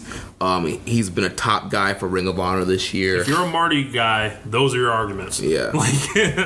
And then you mentioned Kushida. He's a guy that's usually on the back burner on certain parts of the year, and this was no different. A lot of this year, Kushida was kind of in the background, but when he was pushed to the front, he showed out. Once again, he was in that B block in the Best of the Super Juniors, having incredible matches. He was in the 4-way at Wrestle Kingdom. Dude, Kushida during the Best of Super Juniors had the best tournament of anybody in the tournament that wasn't named Hiromu Takahashi. Yeah. People weren't talking about it as much because Hiromu was such a bright, shining star. But who did he have to beat on the final night to go to the finals? It was Kushida. And Kushida never fails to deliver. He is, in my opinion, one of, if not the most consistent junior in the entire company. That's why they keep going to the well with him, because he's always there, because he's always like right at the very, very, very Right. top. And He's now- the dude all these stars are orbiting around. Yeah. Yeah. And once again, he's the IWGP Junior Heavyweight Champion. He's going into the Dome. He won the championship title tournament at the second half of the year. He had multiple title shots this past year. I mean, so you have to consider Kushida. Yeah, and then we got the Bone Soldier Taiji Ishimori. This guy came in. There were several vignettes. We were worried about, who this Bone Soldier was going to be. Was it going to be Captain New Japan again? But it was a pleasant surprise. Taiji Ishimori. This guy came in first night in the company, attacks Will Ospreay, beats Will Ospreay the first night on the A block in the Best of the Super Junior, and then he was one of the standouts on the A block in that whole tournament. Now he's a co-holder of the Never Six-Man titles, and he's just been having great matches. I mean, that match with Hiromu in the finals, yeah. He's just one of the most creative guys that I feel like I've ever seen. I remember the first time I saw that sliding German suplex. Oh, I love yes. it. I love it. I was like, how do you sit around and just invent that? Like, because when you think, we've seen it all. 100 years of wrestling, we've seen every move you can do. I had never seen that before. Here's the thing with Ishimori. Ishimori is a guy that should not be a heel in any sense. If you've ever seen his babyface work, you're like, this guy is, Ricky Steamboat. Like, there's no reason that he should actually be, a heel, but he's still able to, with an incredible moveset, tweak things and become a heel. And not in the Kanemaru sense and not in the Desperado sense where he dulls what he can do and his abilities. He is literally still one of, if not the most exceptional guy in the company, and he can get the entire crowd to hate him. It is a wonder that he is not over like Rover. People boo this man, and he's like a talented dynamo and marvel in the ring, and it's because his character work is so good and because he's so smart of a worker. He is what I want my heels to be. None of this, I'm going to just do nothing. Right. I mean, that angle where he came out with the crutch and pretended like he was still hurt. Oh, my gosh. And attacked Kushida. Like, the crowd, lost their mind and, wanted to kill that man. And another thing we got to keep in consideration, too, is, I know that the junior division's not the deepest division in the entire roster, but there's other guys that were here all year that could have potentially been on this list. Ishimori didn't show up till May. Yeah. And after the Best of Super Juniors, we didn't see him for a while. He's been pretty inconsistent as far as being in the company. And, some people might have him ranked above even people that are on this same list. That's got to tell you something about the kind of year that Ishimori's had. Yeah. So those are the nominees for Jushin Thunder Liger Jr. of the Year. Did we even talk about Will Ospreay, or I guess we just... Yeah, we did. Well, we talked about him earlier in Wrestler of the Year. I mean, I don't think there's pretty much anything else to add. I mean, we said everything we could. Do Raw. Right? Yeah. So, Tag Team of the Year, we have... We should call this the Road Warriors Tag Team of the Year Award. I mean, why would we do that? Who have they ever beat? So we have Evil and Sonata from LIJ, Golden Lovers, Omega and Ibushi, Gorillas of Destiny, Tamatonga, Tangaloa, Kanemaru and El Desperado representing Suzuki-gun, Roppongi 3K, Sho and Yo, and Matt and Nick Jackson, the Young Bucks. So just kind of going down a quick list of some of these guys' escalates. Evil and Sonata ended up winning the World Tag League at the end of the calendar year last year. They won the IWGP Heavyweight Championships at the beginning of the year at the Tokyo Dome and defended it all the way through Dominion. Golden Lovers, although they were nowhere near the title picture, they dominated the major storylines of the year and had some of the best. They turned tag team wrestling into a main event thing. Yeah, they literally were headlining shows and became the main event. Two of the biggest stars, two guys that are nominated for Wrestler of the Year as singles, but also based off what they did as a tag team. And one of the biggest drawing acts in all of wrestling right now as a tag team. G.O.D., these guys were in the mix all year. They were in the finals of the World Tag League last year. They ended up eventually winning not only the IWGP Heavyweight Championships from the Young Bucks just a few months back. They also dominated the trios title scene for most of the year, whether it was with Ishimori or whether it was with Fale. And they, since the G1, have amassed an incredible undefeated record. I mean, they've been defeating every single team in the entire company, so it's been the run that they've been on has been awesome. Kanemaru and Desperado have just completely dominated the junior division as far as the title picture goes. They are one of the longest historical junior championship reigns in history. I think they've got 4 or 5 defenses under their belt. And, even if there are people who aren't fans of the style of wrestling that they do, the numbers speak for themselves. They've been on a winning streak all year. Roppongi 3K, while they have come up short, they've been chasing Desperado and Kanemaru all year while also honing their craft, and they've been the shining stars of every single multi-man match that they've been in. They've elevated their game all throughout the year. They had an incredible series of matches with the Young Bucks at the beginning of the year, and they have been multiple-time junior tag team champions in this year as well as last year. And then finally, the Young Bucks, the number 1 rated tag team in the entire world. I mean, going into the half point of the year, because of how many big performances and big matches they had, we were considering making them Wrestler of the Year nominees as a tag team. That's how good they were. Yeah. So, I mean, and not only that, but they were junior tag team champions this year. They moved up to the heavyweight ranks and broke tradition and won the IWGP heavyweight championships while they were also holding the trios champions. They were champions outside of the company in Ring of Honor. So, I mean, and their popularity, the business that they do, it all speaks for themselves. So, I mean, you have a loaded field in the tag team division this year. Excellent wrap up. I think the Bucks, I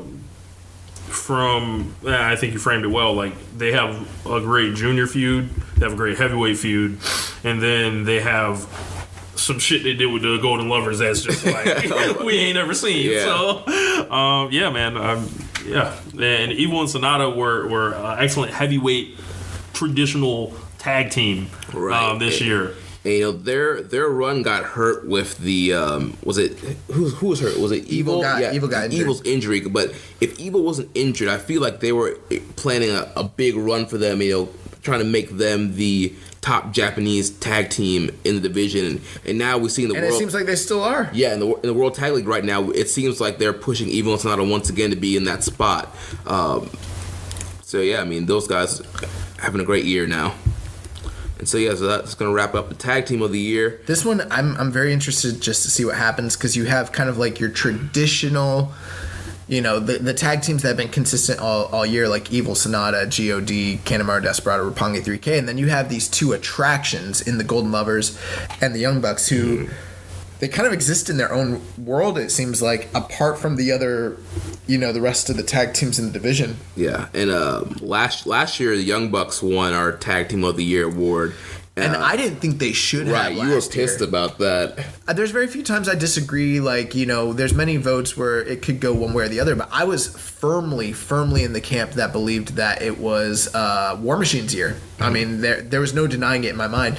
But obviously, there's no denying the popularity of the Bullet Club brand and logo and everything of that nature.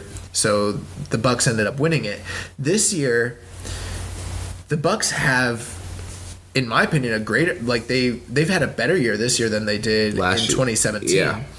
But it does seem like I'm not so sure that they just run away with this thing, because look at this field.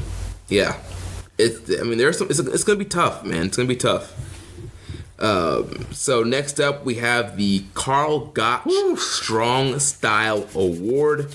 Our nominees are Hiroki Goto, Toa Hanare, Kota Ibushi, Tomohiro Ishii, Zack Sabre Jr., and Minoru Suzuki. Yes, so if you folks are not familiar with this award, this was one that we came up with last year, and it's one of my favorite categories we do. So it's the Karl Gotch Strong Style Wrestler of the Year Award. So the idea here is the guy that exemplifies strong style, in whatever sense that means, to you the most.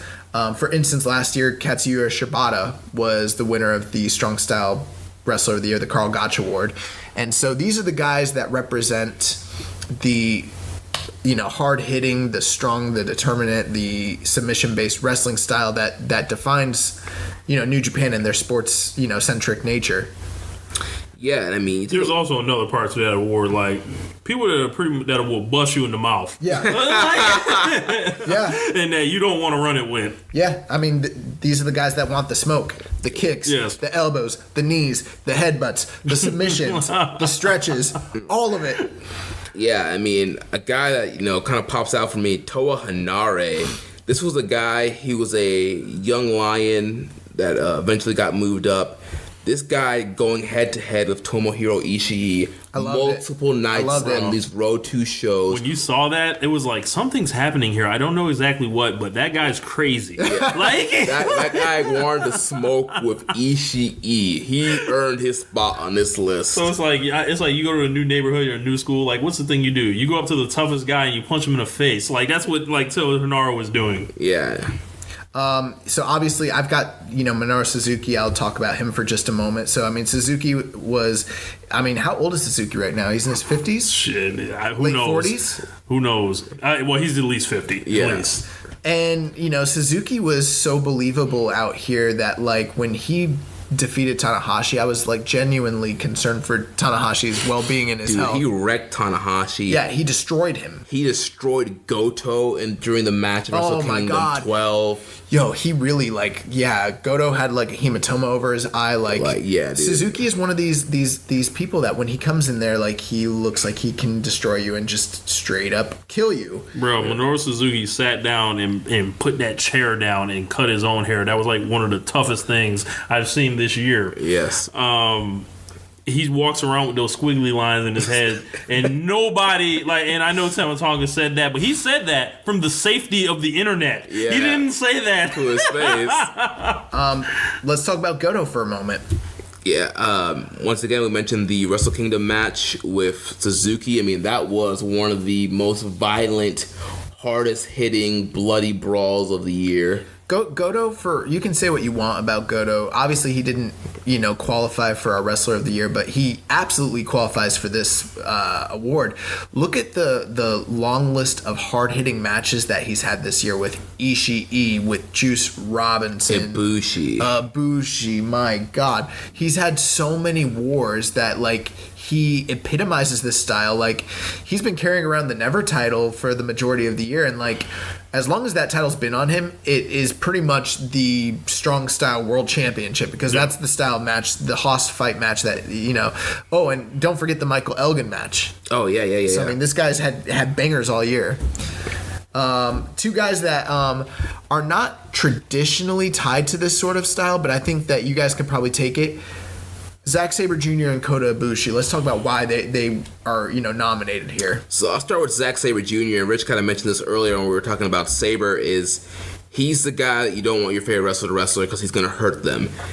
Sabre, he implements a lot of submission and grappling based, almost like MMA style in his wrestling, and he will literally destroy people with these submissions. The matches with Ishii, this guy, he passed out Ishii throughout this year. In the same calendar year, he tapped him out, passed him out. Yeah, here's a guy, he's going to stretch you. He's going any way he can do it, any limb he can grab, he's going to stretch you, he's going to break you.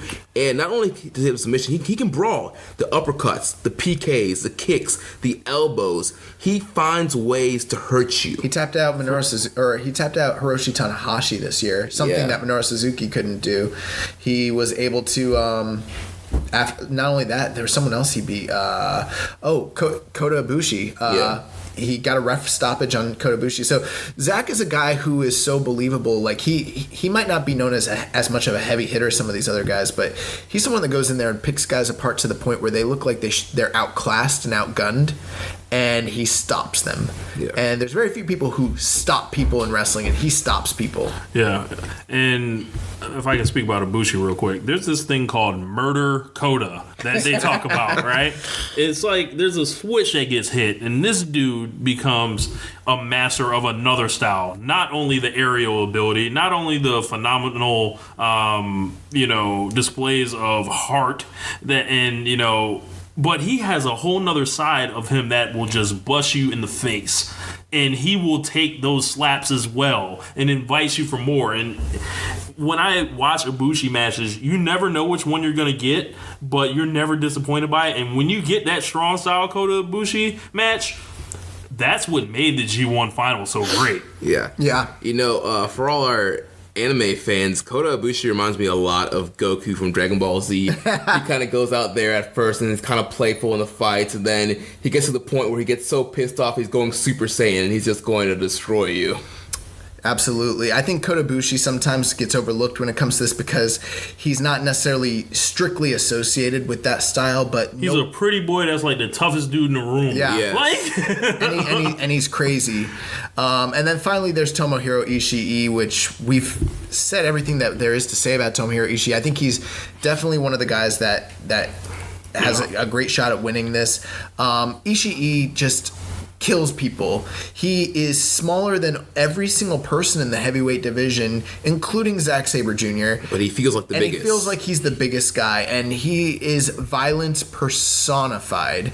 Headbutts, elbows, enziguris, lariats that chops to the throat. I mean, my God, Ishii's just violent. He's just a violent man. There's a rapper named Bad Guy that not too many people know, and the bad guy. I've showed you guys, but and you guys might want to check him out if you want some laughs and all that. But he had this line: "Is you think I give a damn about me?" That's what Tomohiro Ishii wrestles like. You think I give a damn about myself? Like I will hurt you and hurt myself in the process to hurt you. That's Ishii, dude. That Ishii Elgin match from the New Japan Cup. Yeah. Oh my God. I think that's that might be one of the best matches no one will ever talk about outside of this year. Well, we're gonna talk about it. It's on our other list. But, okay. But yes, Ishii had violent match after violent match after violent match all year. Like he's probably if not my favorite guy in New Japan. Yeah. So that wraps up the Karl Gotch Strong Style Award. Next we have the Feud of the Year. Big one. So we have Omega Jericho, Tanahashi Okada. We have the Omega Cody Civil War. We have Tsuji and Uemura, Jay White and Okada, and LIJ and Suzuki-gun. So Feud of the Year is always a kind of a difficult task when it comes to New Japan Pro Wrestling. I don't think that it's necessarily guided by the same sort of, parameters that say a classic Western company, because the way they present this product is different. So there isn't as many vignettes and promo spots and things of that nature. So a lot of it, you don't get feuds that are 3 months with the guys facing each other back to back to back multiple weeks. Right. So with that, you kind of have to take a few different things into perspective when talking about the Feud of the Year. The other thing as well is there's some feuds that we'll talk about the rest of these, but there are some feuds that got left off here. One that I think a lot of people are probably expecting is the OG Bullet Club versus the Elite, which we dropped that so fast. We dropped it because literally it became not a feud. It started with they actually had 2 or 3 of the best what do you want to call angles? Yeah. Since the Cow Palace show, they've had 3 angles that you could literally be those are some of the best angles of the year. But in New Japan, to have a Feud of the Year, you need to pay it off with matches, and we've gotten zilch, 0, nothing, nada. So it's not on the list. Right. But however, we did put in the Omega Cody Civil War because that had a clear beginning, a clear end, and there were several matches within that war. Not just Omega Cody, but Cody and Ibushi, Omega and Hangman Page, the Golden Lovers. Yeah, so there were several matches within this Omega Cody Bullet Club Civil War that actually had a beginning and end when Omega beat Cody. What was that, G1 special in San Francisco? Yeah. That story ended there, and him and Cody became cool and went and moved on. Yeah, so I mean that is a feud that dominated. You had to pick a side on that shit. Yeah. Right. It straight dominated the storylines and everything that was going on in New Japan this past year. So I mean, it's absolutely got to be up there as one of the feuds of the year. Let's talk about Omega Jericho, because this is an interesting one. A lot of times in New Japan, for something to be considered feud of the year, it's got to have. It can't just be a blow off for one match. It's got to kind of have a running theme, multiple matches, because that's kind of how things are done there. Mm-hmm. But Omega Jericho was such a big feud and such a big deal, even though it only had the one match. It busted in it was another entry point, as I talked about earlier. It exploded the New Japan World subscriptions. It got people talking about New Japan Pro Wrestling. It exploded the indie scene again.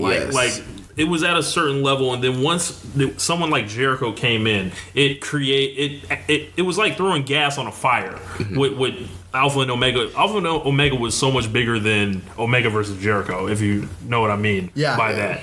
And that's not to take away from the match, which was like great with Jericho reaching into Terry Funk territory. Jericho was able to redefine himself once again and keep himself relevant for another year.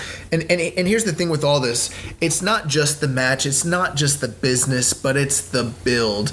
It started all the way back last year. We never thought it would happen. We never thought it happened at Power Struggle when he showed up on the screen and all that. And then we thought we were just getting a classic match. Fast forward to World Tag League Finals when he came and he attacked him in Fukuoka and he attacked Don Callis. And then at the press conference when Kenny Omega shows up with a bandage wrapped around his head and everything.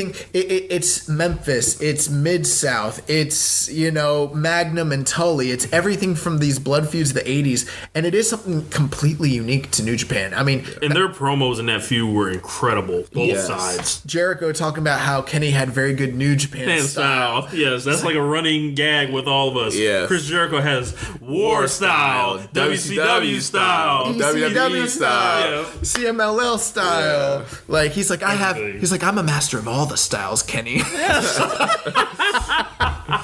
So Jericho and Omega's got to be considered.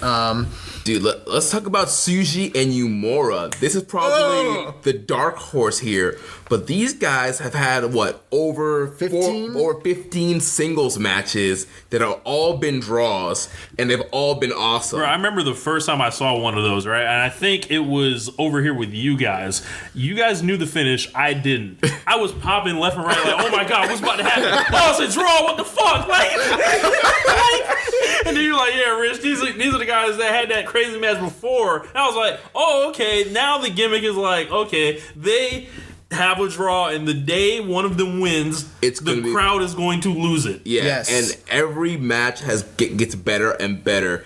These are two of the newer young lions this year, and Tsuji, he was kind of like a big kind of blundering guy in the beginning. But now he's jacked, he's in incredible shape, he's learned a lot in the dojo, and he's definitely a presence in there. And Yumura, amateur wrestling background, his wrestling is so great, and these guys just go out there and kill each other for 10, 15 minutes, whatever the time limit is, and have an incredible match. And like you said, Rich, when one day one of these guys win, it's going to be huge. It's going to mean so much. Yeah. It's going to mean so much. And so, yes, a lot of casual fans might not be as invested in, say, Tsuji anymore as they are the way with Jericho or Omega, that sort of thing. But here's the thing.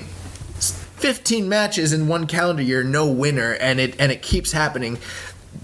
That's a feud of the year candidate. Yeah. Like, you have to consider that. Also, they've been in tag matches together throughout the year as well. Yeah, so I mean, as far as like Tsuji and Yumura, let's say they do end up being big stars one day, like this is going to be like the first monumental step in what could hypothetically be legendary career. So and the matches have been so enjoyable. That's the other thing. For me, if it was me booking this shit, I would have them go their whole careers still doing this until they finally get to a Wrestle Kingdom. And then that's when someone wins. Yeah.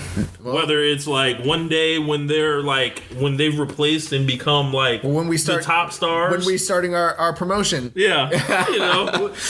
We just got to entice Tsuji and Yumura to come to Tampa Bay and Social Suplex Wrestling. Wrestling. Yeah. We need to get a money mark to put money behind us. Since they're doing that out here. Apparently. Yeah. And then the next feud we're going to talk about Jay White and Kazuchika Okada. I want to see Okada kick his ass so bad. And that's the great thing about the feud. And that's what's great about it. Yep. Like, Jay White has done such a great job of being a hateable, despicable heel. He has a face you want to punch. And, turning on Chaos, joining the Bullet Club, aligning himself with Gato. I mean, this is something I don't think anybody could have called Gato leaving Okada. No, nobody had called that. Now, here's the thing with Jay White and Okada as far as being a feud. In some ways, I was thinking, no, we shouldn't do that because they've only had one match.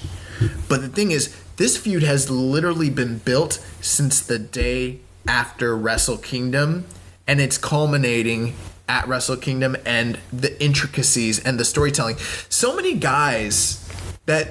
people that I know that don't watch this, and they say it's hard for me to get into this product, and because they don't have stories. Where are the stories?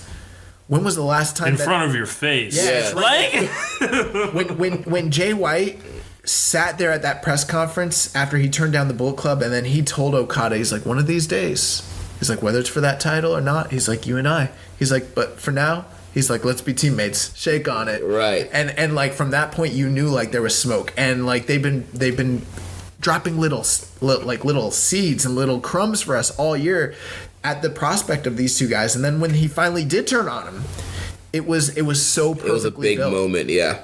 So I mean, this feud has so much legs underneath it that like they have real pressure where they got to deliver. They have to deliver. They got to deliver in the Tokyo Dome this year, and it's not going to be on Okada if they don't.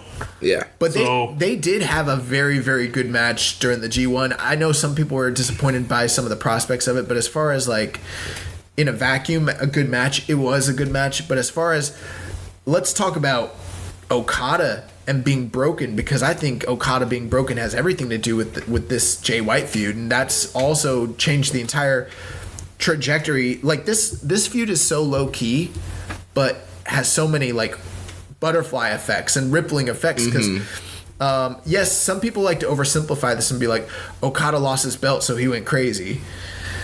I don't know if it's just as simple as that. And I think that's a big thing with champions. It's like, well, what does a champion do next? That feels like not a step down. He has to go into a crazy personal issue, and that's what this is.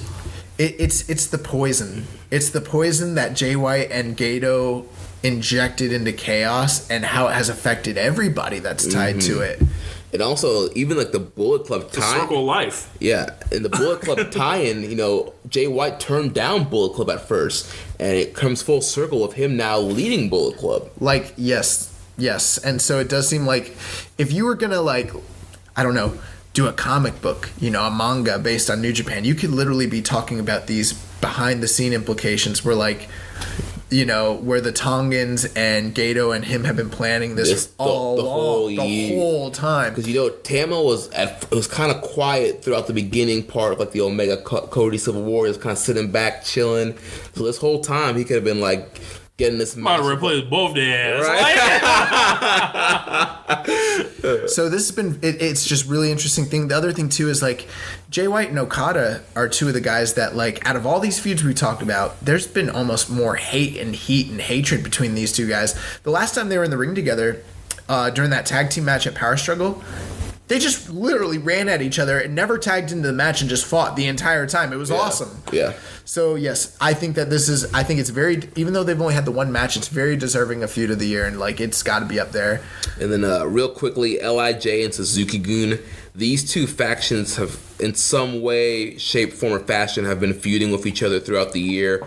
A lot of it, Naito and Suzuki having two matches. Naito also feuded with Taichi this year. You have Roppongi 3, Desperado and Kanemaru feuding with Hiromu and Bushi, and now feuding with Bushi and Shingo. So just a lot of, Zack Sabre Jr. and Evil's feud. Yeah. Zack Sabre Jr. and Naito. Evil and Sonata with Killer Elite Squad. Yes. So, there's been, this has kind of been the year to factional feuds. All throughout the year, there have been different feuds with different factions and stuff like that, but no two different factions have been interlocked with one another all throughout the year the way LIJ and Suzuki have. This feels like a great college football rivalry. Just like old-fashioned hate that's just manifested between them. Yeah. Like, I just don't like them dudes. And we're going to run it. That is literally what it feels like. Like, every time Naito and Suzuki are near each other, you don't know why. Like, yes, there are story elements, but it's just they don't like each other. Yeah.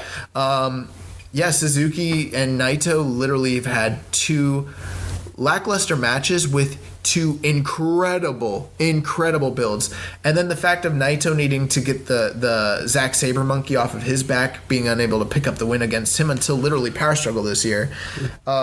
This feud's been very prolonged. I know we got to move on, but we have not really touched on Tanahashi and Okada. Yes. The feud that kind of came out of nowhere. Yeah, and once it was for the belt, once it was for the block, and once it was for the briefcase. So you got 3 distinct things. Bro, that's like a book title. What did you say? The belt, the block, and the briefcase. The belt, the block, and the briefcase. It was like... Bro, you gotta write an article about this and call it the belt, the block, and the briefcase. Put it in the send it for the Voices of Wrestling year-end book. I'll do that. Yeah. I'll do that. The belt, the block, and the briefcase. And bro, this show's magic right now. Yeah, and then that just came up to me off the top of my head, but Okada and Tanahashi is this great legendary rivalry in New Japan lore, right? This was like the extra chapter that you didn't know was sitting in the back. Like, oh my gosh, there's another thing over here to devour too. Yeah. It's like I ate this whole great box of pizza, and then I've got like the sides over here, right. And these weren't sides. These were like another. You got another box of pizza. Yes, it's another damn full box essentially. Like just Okada. Quote unquote replaced Tanahashi a long time ago, right? But Tanahashi never forgot that, and I felt like he brought that to every single match. Like, you're younger than me, you might be better than me, but I built this company. I built this shit. Yeah, I saved it from the dark days. I saved it, and one day I'm going to give it to you. It's a lot like Bret Hart and Shawn Michaels, like where they say Shawn Michaels was just looking for that pat on the back from Bret, eventually that cosign. And I don't know the dynamics between Tanahashi and Okada just because we don't tend to get that information, mm-hmm. But I feel like Tanahashi knows that this guy is worth it. So whatever I have left, I'm going to give it to him. And that's what this feud this year was. Right. I mean, now we have the Mega Aces uniting, and I feel like that's a whole other chapter in the story. Oh, gosh. Yeah. Eventually they're going to have to run it again. Yep. The other thing with it, too, and like we could spend all night talking about this one, and we don't have all night to talk about it. But the thing is like, they had, out of all of these feuds, the most consistently great matches of any series this entire year. Mm-hmm. Not only that, the history that's behind them is so nuanced. They took an old feud that people were done with and main evented with it on numerous occasions, did major business, and the storytelling was some of the richest, some of the most emotional, and some of the greatest that we're gonna see all year long.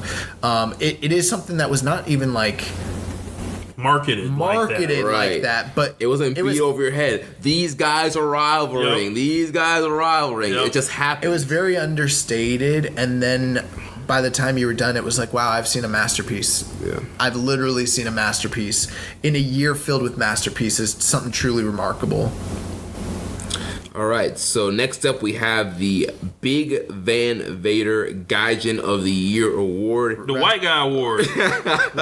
Well, not technically. Gaijin does not mean white person. It does mean outsider. Yeah. Foreigner. For instance, you guys would both be Gaijin. I would be Gaijin. Oh, okay. None of us, we're not natives. Gotcha. So we have Cody, Chris Jericho, Kenny Omega, Will Ospreay, Zack Sabre Jr., and Switchblade Jay White.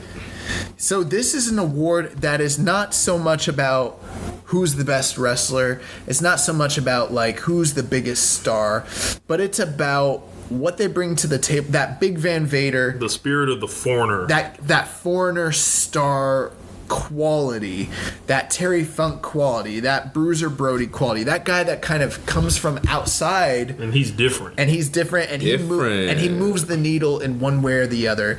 If it was strictly just who's the best in-ring guy, I mean, this would be the Kenny Omega. We changed it from Big Van Vader to the Kenny Omega Award. Yeah. But that's not, when you're voting on this, it's not just about like, oh, which of these outsiders do I like the best, but you got to look at what they have done for the company and brought to the table. That doesn't mean Kenny Omega doesn't have a shot at winning. Obviously, he was our winner last year. Yeah.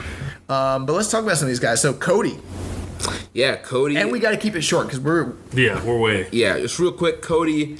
Obviously, the whole Omega Kenny Civil War we talked about earlier has been a big part of the story this year. He's the current IWGP US champion. He's brought in a lot of business for Ring of Honor, All In, and just he's finally grown into his role of the Gaijin. Y'all gonna make me say good stuff about Cody? You don't have to, but what I will say is, last year, Cody was and I've said this before, he was every single WCW wrestler that you ever saw in New Japan in the 90s. He was Rick Rude. He was Arn Anderson. He was Sting. He was guys that the foreign fans did not care about. A year later, he was Dusty. Yeah. He was Rick. He was all these NWA world champions that mattered, that meant something in the 80s. Cody raised his stock, raised the profile of New Japan Pro Wrestling because he does have a lot to do with the success and the business that they've done this year. There's a reason that he headlined every single US-based show that they did here in the US, between the business he did with Ring of Honor and New Japan and All In and everything of that nature. And not only that, his in-ring work has exponentially gotten better being in New Japan, working with better stars and different style guys. So Cody became a star this year. Rich? Fuck him. Rich is not the biggest Cody fan in the world. You know what's weird? I don't understand why you don't like Cody. It's so weird. Like at this point, it seems like you would have come around. Like he's done everything you want to. He's got better in the ring. He cuts good promos. He was a part of All In, being the Elite. You cheered for him at All In. I did. And here's why. Because I listened. I opened my ears after a certain point. Do I think he's still a 3-star wrestler, like masquerading on a higher level? Yes, because he's in there with some of the greatest competition. Like, he's not the guy that's making the matches, like he's having the matches, I still feel like. But when you factor in all the other stuff and then you think about his story and what he means, like, to what wrestling is on the outside of the big company in New York, right? Mm-hmm. That's a great argument for Cody. Oh, and not only that, before we stop talking about Cody was the focal point and center of one of the most notorious stories of the whole year, the Golden Lovers reuniting, the Bullet Club Civil War. I mean, he was the antagonist behind the entire thing. So yeah, Cody's had an incredible year. Chris Jericho. I mean, we talked about him earlier. Raising Terry Funk's spirit from the dead. Right. Essentially, well, Terry Funk's not dead, but, You want to talk about a menacing foreign star? That's exactly what Jericho was. I mean, coming in and attacking our favorites, Kenny Omega, Naito, just going... Evil. Just going after these guys and just being ruthless and just... Cussing. Being this wild, crazy man. Unpredictable. I mean... Jumping out of the crowd. I mean, all this craziness. I mean, not to mention the business part of it. I mean, Alpha versus Omega bringing in all those subscriptions. The match of Naito bringing in more subscriptions to Dominion. The T-shirts. I mean, the match with Evil drew very well. The other thing too is the fact that this award, this Gaijin award, some guys can become so familiar that it's almost like they aren't really a foreigner, but Chris Jericho is from WWE. Yeah. He was in the Greatest Royal Rumble this year. You know what I'm saying? He was on Raw, like, what was it? Raw 25. He was on Raw 25. He was in the Greatest Royal Rumble. Number 50. Yeah. Excursion match of the year. But Jericho coming here and being one of Vince's boys and showing up here, that's like Hulk Hogan showing up in New Japan in the 90s. Like, it's literally insane. Then, you have Kenny Omega, who won the IWGP Championship. He's the first, like Gaijin IWGP champion in how long? Since, Brock? We've talked about it. The fact of the matter is, like you said earlier, Rich, that this guy is a focal point and a needle point. Like, he's the glue that holds so many different things together. He's like this magnet where he's one of the greatest attractions in all of wrestling today. And... You don't know what it is. Yeah, he's the IWGP champion. I mean, the IWGP champion. Will Ospreay, we talked about him. Another incredible in-ring year, in and out of New Japan. And I think with Will, what you're probably about to mention, you could probably apply to Zach too. Mm-hmm. Two of the most well-known and visible wrestlers from New Japan outside of New Japan. Yeah. You look at them and still be like, they're New Japan guys. But their activity outside of it, I mean, they're literally wrestling every month, everywhere, like all over the world, which is like, it's just insane, like, you know, what they kind of, how they represent outside of New Japan, what they bring to the table. Just as like they're like the two international UK talents. They're like the everyone's talking about the whole UK scene and everything like that now. It started with these guys. Mm-hmm. These are the two guys. And I mean, they've had banner years. Jay White, regardless of what you think about his in-ring performance, he's a guy that was elevated this year, returning from Excursion, having big matches on all the big shows, just kind of being that focal point heel in a lot of stories this year. If I had to give a top heel award to somebody this year, Jay White is most likely would probably win it. Yeah, I mean, he was definitely elevated, and right now he's one of the most hated people in New Japan. Yeah. Fuck them.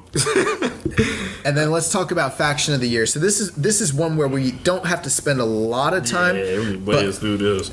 But we have Chaos. We have the Bullet Club Elite. We have the newest faction, the Bullet Club OGs. Actually, they're not even. Are they still Bullet Club Elite, or are they just the Elite now? The Elite. Well, in New Japan, they're Bullet Club Elite. Yeah, in New Japan, they're still called Bullet Club Elite. Yeah. Okay, Bullet Club OGs. LIJ, which is Los Ingobernables de Japón, Taguchi Japan, and Suzuki-gun. Did y'all ever figure out, set of y'all little thing y'all was talking about with Chaos, whether they're faces or heels? Yeah, you know, I think right now they're faces. Right now they're faces. But yeah, I mean, pretty much these are all the stables that are active in New Japan right now.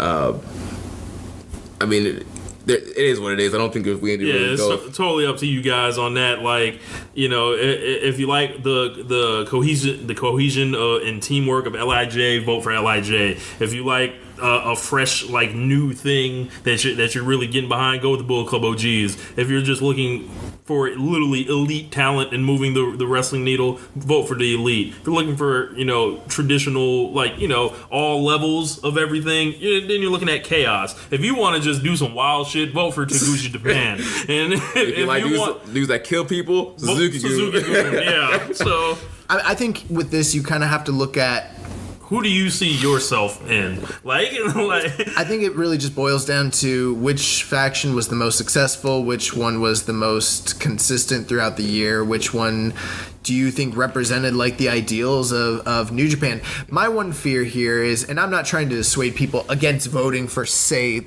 the Bullet Club, but I feel like sometimes in the past, people vote for Bullet Club because of the fact that it's the most popular, you know, brand outside of New Japan. My one thing I would ask for you, if you're gonna vote Bullet Club, which by all means, if you want to, you should. Absolutely, they've had a great year. Do it based on the merit of what they've accomplished in ring and in the stories and in the actual company. Don't do it based on Hot Topic shirts, and don't do it based on Ring of Honor, that sort of thing. You know. And then compare them to Chaos, compare them to Suzuki-gun, compare them to LIJ, and, you know, across the board, whichever one you're voting for, don't vote for the one that you think is your favorite or most popular. Vote for which one was the best this year, the same way you would do for the Wrestler of the Year. Right, and you know, Bullet Club did win our faction of the year last year, and I did feel like it had a lot to do with their popularity, the Hot Topics of being the elite YouTube show. The one thing I will say, last year, it seemed like the fan base that was watching New Japan was a fan base that was brought over because of the popularity of the Bullet Club brand. Mm-hmm. And obviously, look at Wrestle Kingdom last year, everything was being built by that. This year, a lot more of those fans are saturated by the product, and it's not so much just Bullet Club fans, it's New Japan fans, you know what I mean? Mm-hmm. So I do think that the voting is going to be a little bit different. I have a question before we move on. Mm-hmm. We're at the 2-hour mark. We're halfway through this thing. Do we need to two-part this? I say we just run through it. Yeah, I'm here. Because we've got 8 different categories to still go through. I say let's run through them real quick.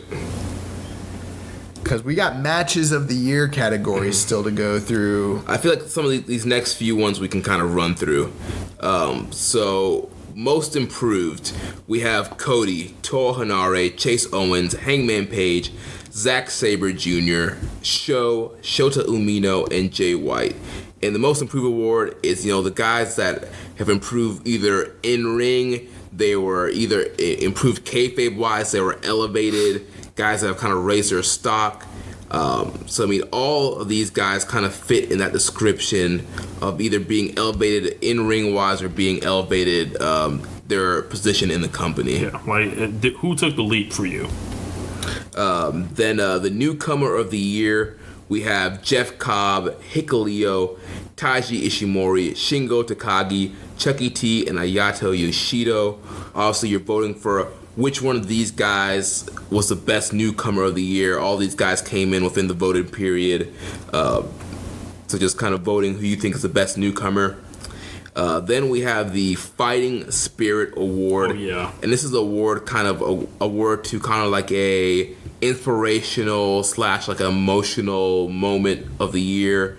We have Tanahashi's G1 run, Hanma's return from injury, Okada's IWGP title run, Hiromu breaking his neck and finishing the match, Juice Robinson winning the IWGP US title, and Zack Sabre Jr.'s New Japan Cup run.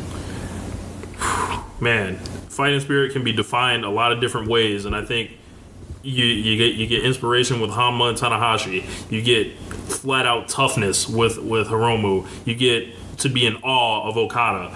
You get to feel like you're seeing someone break through with Juice, and then you feel like a star is born with Zack Sabre Jr. like in the Fighting Spirit Award.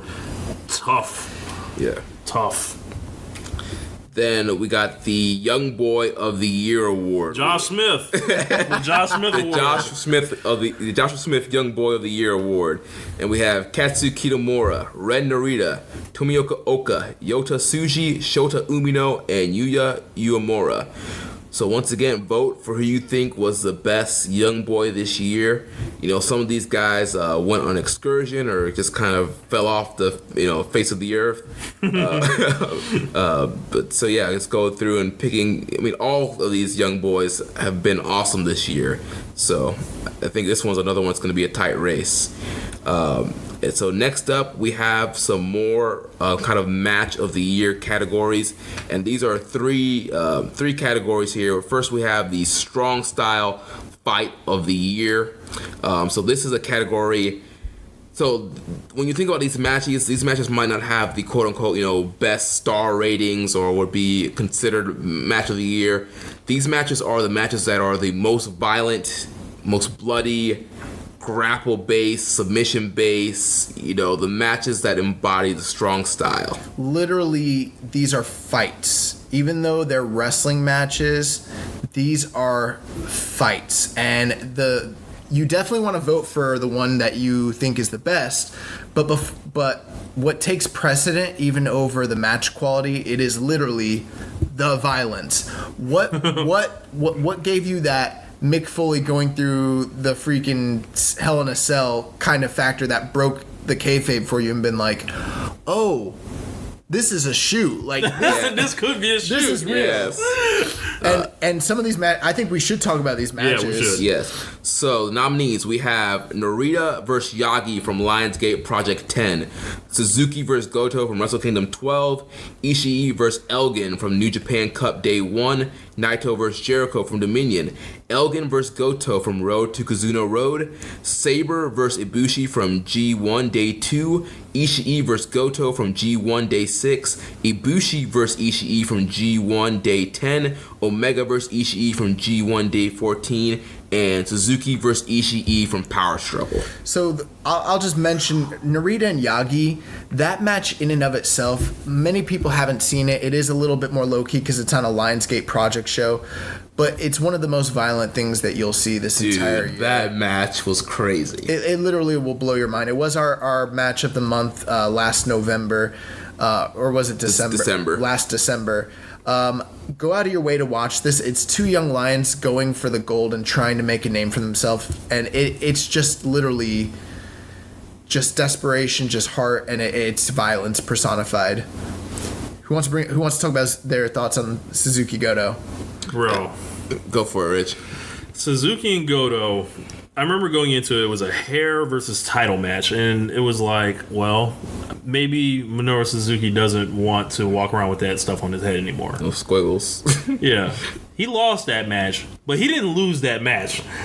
Like, and he literally put this man to sleep, for one, woke him up, had some more of his ass, and then, Goto found a way to pull it out. There's the match, then there's the post-match, and the whole time it's just this uncomfortable feeling that's just like, you're just in awe, in a sense. Here's how violent that match is. Our good friend James Boyd, who does not watch New Japan as much as we do, he's not aware that like Suzuki and Goto are completely separate at this point and have nothing to do with each other. Every time he sees Goto, because of how believable the heat was between him and Suzuki, he thinks Suzuki still has like comeuppance to come against this man. Like, he's still Suzuki will never forget that as long as he lives. He's still fearful for Goto and his life, even though like it's long been passed. But every time he brings up, man, Suzuki's gonna kill that man. I just Next, Ishii and Elgin. This was from the first day of the New Japan Cup. Fuck yeah. Dude, this match was a banger. These guys were going in there, all the hard forearm strikes, elbows, the headbutts. There was that crazy spot where I believe it was like, a splash mountain bomb off the top rope where that Ishii got dropped on his head. Yeah. He's lucky he didn't get Hiromu that night. Yeah, that was bad, dude. It was a very dangerous match. Very incredible. One of the craziest athletic Hoffs matches I've ever seen. It was so violent that people were underrating it because they were trying to deter the violence. Yeah, like people were like 4 1/4, and I was like 5. Bitch. I was like 5. Like I remember when it happened. The next match, Naito and Jericho. So this is very interesting because Naito and Jericho is a match that is not necessarily in the same style as some of these other matches, but when you talk about a fight of the year, this is the brawl of all brawls in New Japan this entire year. Jericho drug Naito. Naito looked like the freaking lost screen, like he was Ken in Street Fighter 2 at the end, like just bloody, just his eye was closed, like, and he wasn't bleeding the way that like a blade job was. He was bleeding like he got hard weighed and just a little bit of like, his eyes closing up, and it was bad. It was very, very bad. This match, because of its placement and Dominion, it gets very lost in the shuffle. But it's one of the most violent fights I saw all year. And it's also like a lesson in how to... Like, I would actually disagree with that. I don't think it does get lost because they, I think, wrote the book on that night on how not to get lost. Like, you can't follow Ospreay and Takahashi. You probably aren't going to compete with Okada and Omega. So what do? Something totally different. Right. Like, so, and make it to where, like there's this big-ass brawl in the match portion. Like, if they had a regular match, it probably would have been more... it would have got swallowed up. Yeah. The next match, Elgin and Goto, which happened on Road to Kizuna Road. It was a never title match, and it was actually when was this when Elgin was defending the title against Goto? Yeah, he just won the title, and Goto went in there with all the determination to get his never title back, and I mean they beat the crap out of each other. They beat the crap out of each other. Like, I don't know how else to put it. Incredible stuff. It's hard hitting. Rich, Sabre and Ibushi from the G1. Bro, when I saw this match, I believe Josh saw this before me and was like, hey, watch that match. And then when I did, it was like, yo, it was a terrible Monday Night Raw that night. And then I was like, I need to watch some of the G1 to regain my sanity. So I watched that match, and it was just like these skinnier guys in Sabre and Ibushi just chopping, kicking, striking, and just like, yo, this is like, this is different. They were righting all the wrongs that the Cruiserweight Classic. Yes. Yeah. We were waiting for that match. They were undoing the evils. Yes. Of the booking committee. Sabre and Ishii's incredible. Another G1 Day 6, Ishii and Goto. The bell rings and they run into each other. Yes, dude. My God. Dude, just the way that they attack, two guys from the same faction just trying to knock each other's heads off. This was the Haas fight of Haas fights during the G1. Yeah, if you're looking at traditional strong style fights where two guys are just trying to kill each other, there was very little in the G1 that could compare to this. The next match is one that is neck and neck with it, and that's Ibushi and Ishii. Shades of Nakamura and Ibushi. I mean, 16 minutes. I will never forget this match for as long as I live. Yeah. It's very more. It's so reminiscent of the. It was only 16 minutes. It was only 16 minutes, and this is very reminiscent of the house style of the main event scene in New Japan in the mid 2000s, early 2000s, where guys were not going out there to have classics; they were going out there to run it. Yeah. And they're going out there to run it. And that's what Ibushi and Ishii were doing.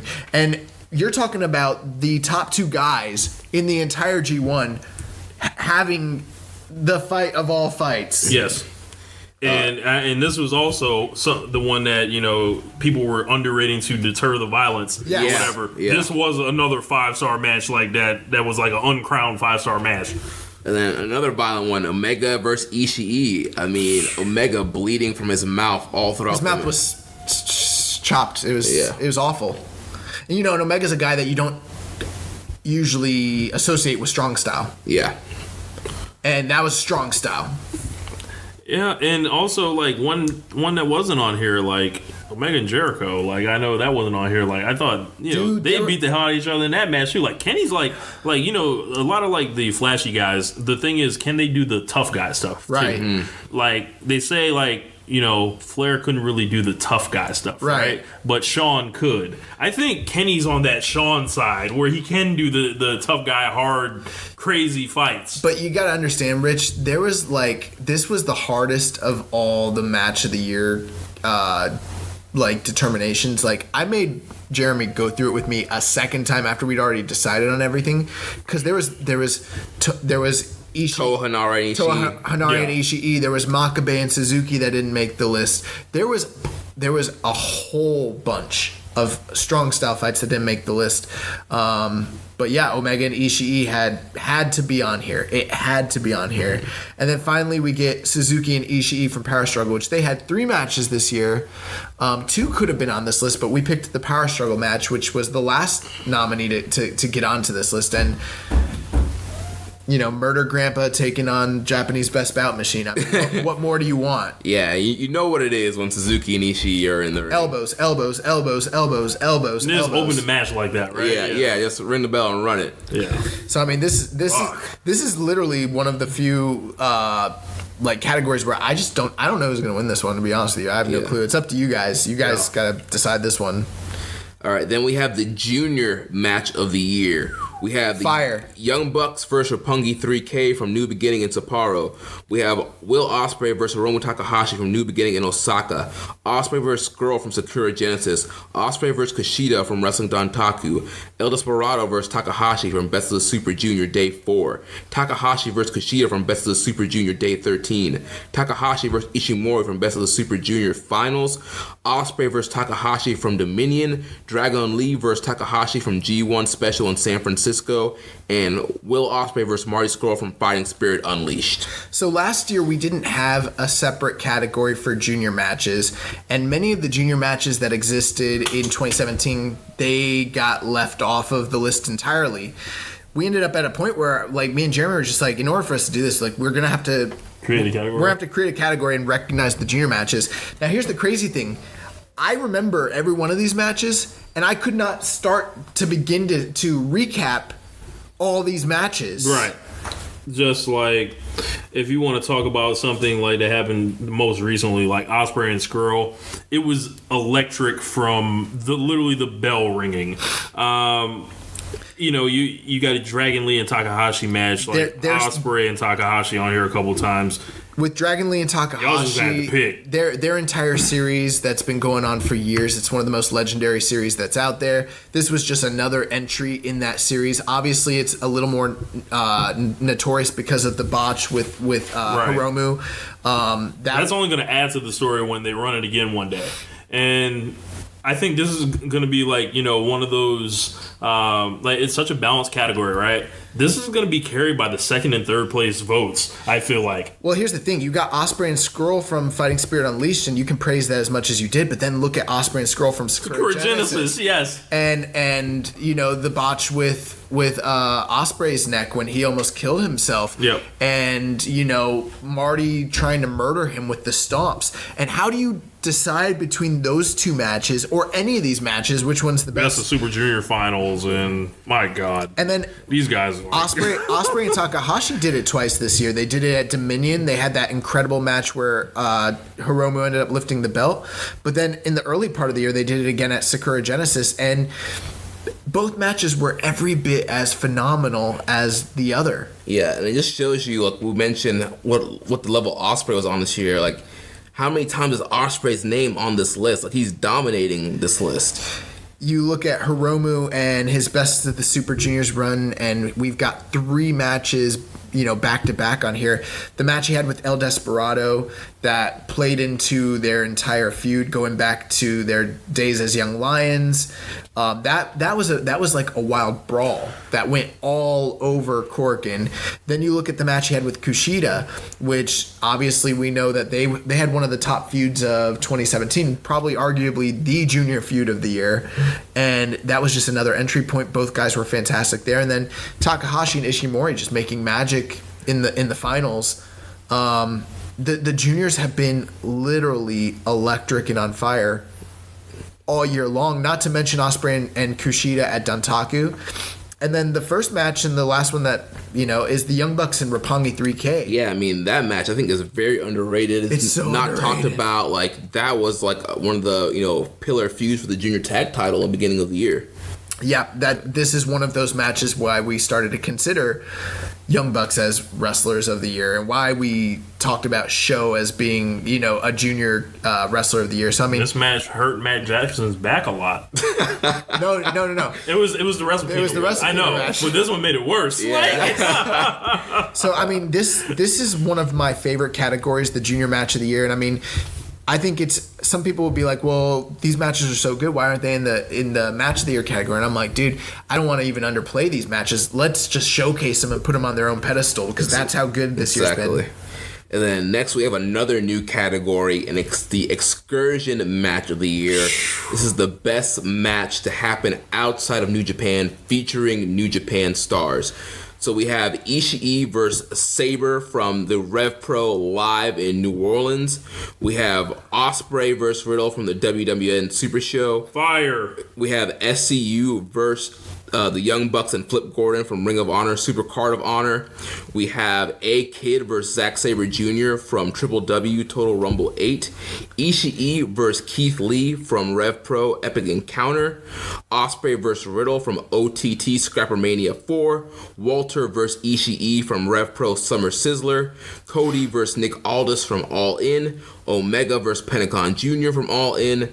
Elgin versus Guerrero from CMLL Super Viernes from October 12th. And then Ospreay versus Walter from OTT 4th Anniversary Show. So this category is one that I worked on extensively. Me and Jeremy came up with the picks together. It was nearly impossible to actually watch everything that everybody had done outside of New Japan. So we had to kind of rely on ratings from multiple sources, the matches that we watched, and then also kind of like the intangibles, like what were the bigger matches, because there were guys like, for instance, just throwing it out there, Zack Sabre, had an incredible match in a gymnasium against a guy named Wild Boar that was near 5 stars, but you compare that to an all-in match and it's kind of hard to make this list. So I mean, there was many different factors, so it kind of had to be a foreign excursion match that involved a New Japan talent that had like a build, that had the atmosphere, that had the story, that had the platform, Yeah. that had the star ratings. It had to have a lot going for it. The other thing too, and I'm just gonna throw it out there, Will Ospreay and Zack Sabre probably had 2/3 of all the matches that could have been reviewed, And at a certain point, we had to cut it off and be like, okay, these guys can only have. All right, yeah. I mean, there's still a bunch of Sabre and Ospreay on here. Yeah. I mean, literally, Will Ospreay has got to be in contention for Wrestler of the Year because he went to every promotion, every single month all year was doing 4.5 and higher star matches all year long, everywhere he went. And Sabre wasn't far from him. So, I mean, some of these matches, so Ishii and Sabre, I mean, that was a banger. We were there live. For like the first 3 of these on this list. I rewatched this. It still holds up. It's a high recommend. That's where Ishii... That shit tore the house down. He lifted the title off Sabre. Sabre had been, champion for over a year.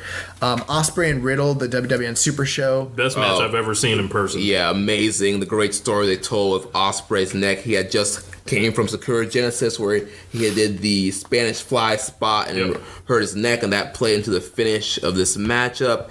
Incredible. SCU versus Young Bucks and Flip Gordon in a ladder war at the Supercard of Honor. You know when you have the Young Bucks in a ladder match, it's going to be wild. Like, when did the Young Bucks not deliver? Like, in any of these spots? Like, and you know what? The Young Bucks had plenty of matches that could have potentially been on this list as well, but it was just such a bloated year. It really did come down to us either nominating this or the match that they had with the Briscoes at what was it? Was that Best in the World? Yeah, I believe at Best of the World. We decided on this match, which was just incredible. A-Kid versus Zack Sabre Jr. from Triple W, which was a match that kind of snuck up on people and just recently came into vogue. And it's incredible. It's incredible, and it's completely unique from anything else you're going to see here. So, like, the atmosphere is, like, super unique. I would recommend watching it for that alone. Absolutely. If you haven't seen it, definitely go out of your way to check it out. Ishii versus Keith Lee from Rev Pro Epic Encounter. Dude, Ishii making Keith Lee look like he's small. Yep, and this is a highly anticipated rematch from what probably should have been. If we'd had this category last year, Ishii and Keith Lee from Global Wars the year prior probably would have won. So... highly anticipated rematch. Ishii and Keith Lee are like guys that were like custom made for one another, and just you have to see it. Ospreay and Riddle recreating magic a second time at Scrapper Mania just a month later. Yeah. And this is arguably a more athletic and faster paced and longer match. So it depends on whether you buy into the dramatics and the big moment at WrestleMania weekend with the story that they told, or if you're a mark for the flips and you're a mark for the fast-paced action, this match delivers in strides. And I think it's the first time that Ospreay ever delivers the Stormbreaker. Yeah. Also, the OTT audience in this match is just unrivaled. It's one of the hottest crowds that you're going to see in any match anywhere in the world. Walter and Ishii Rep Pro Summer Sizzler.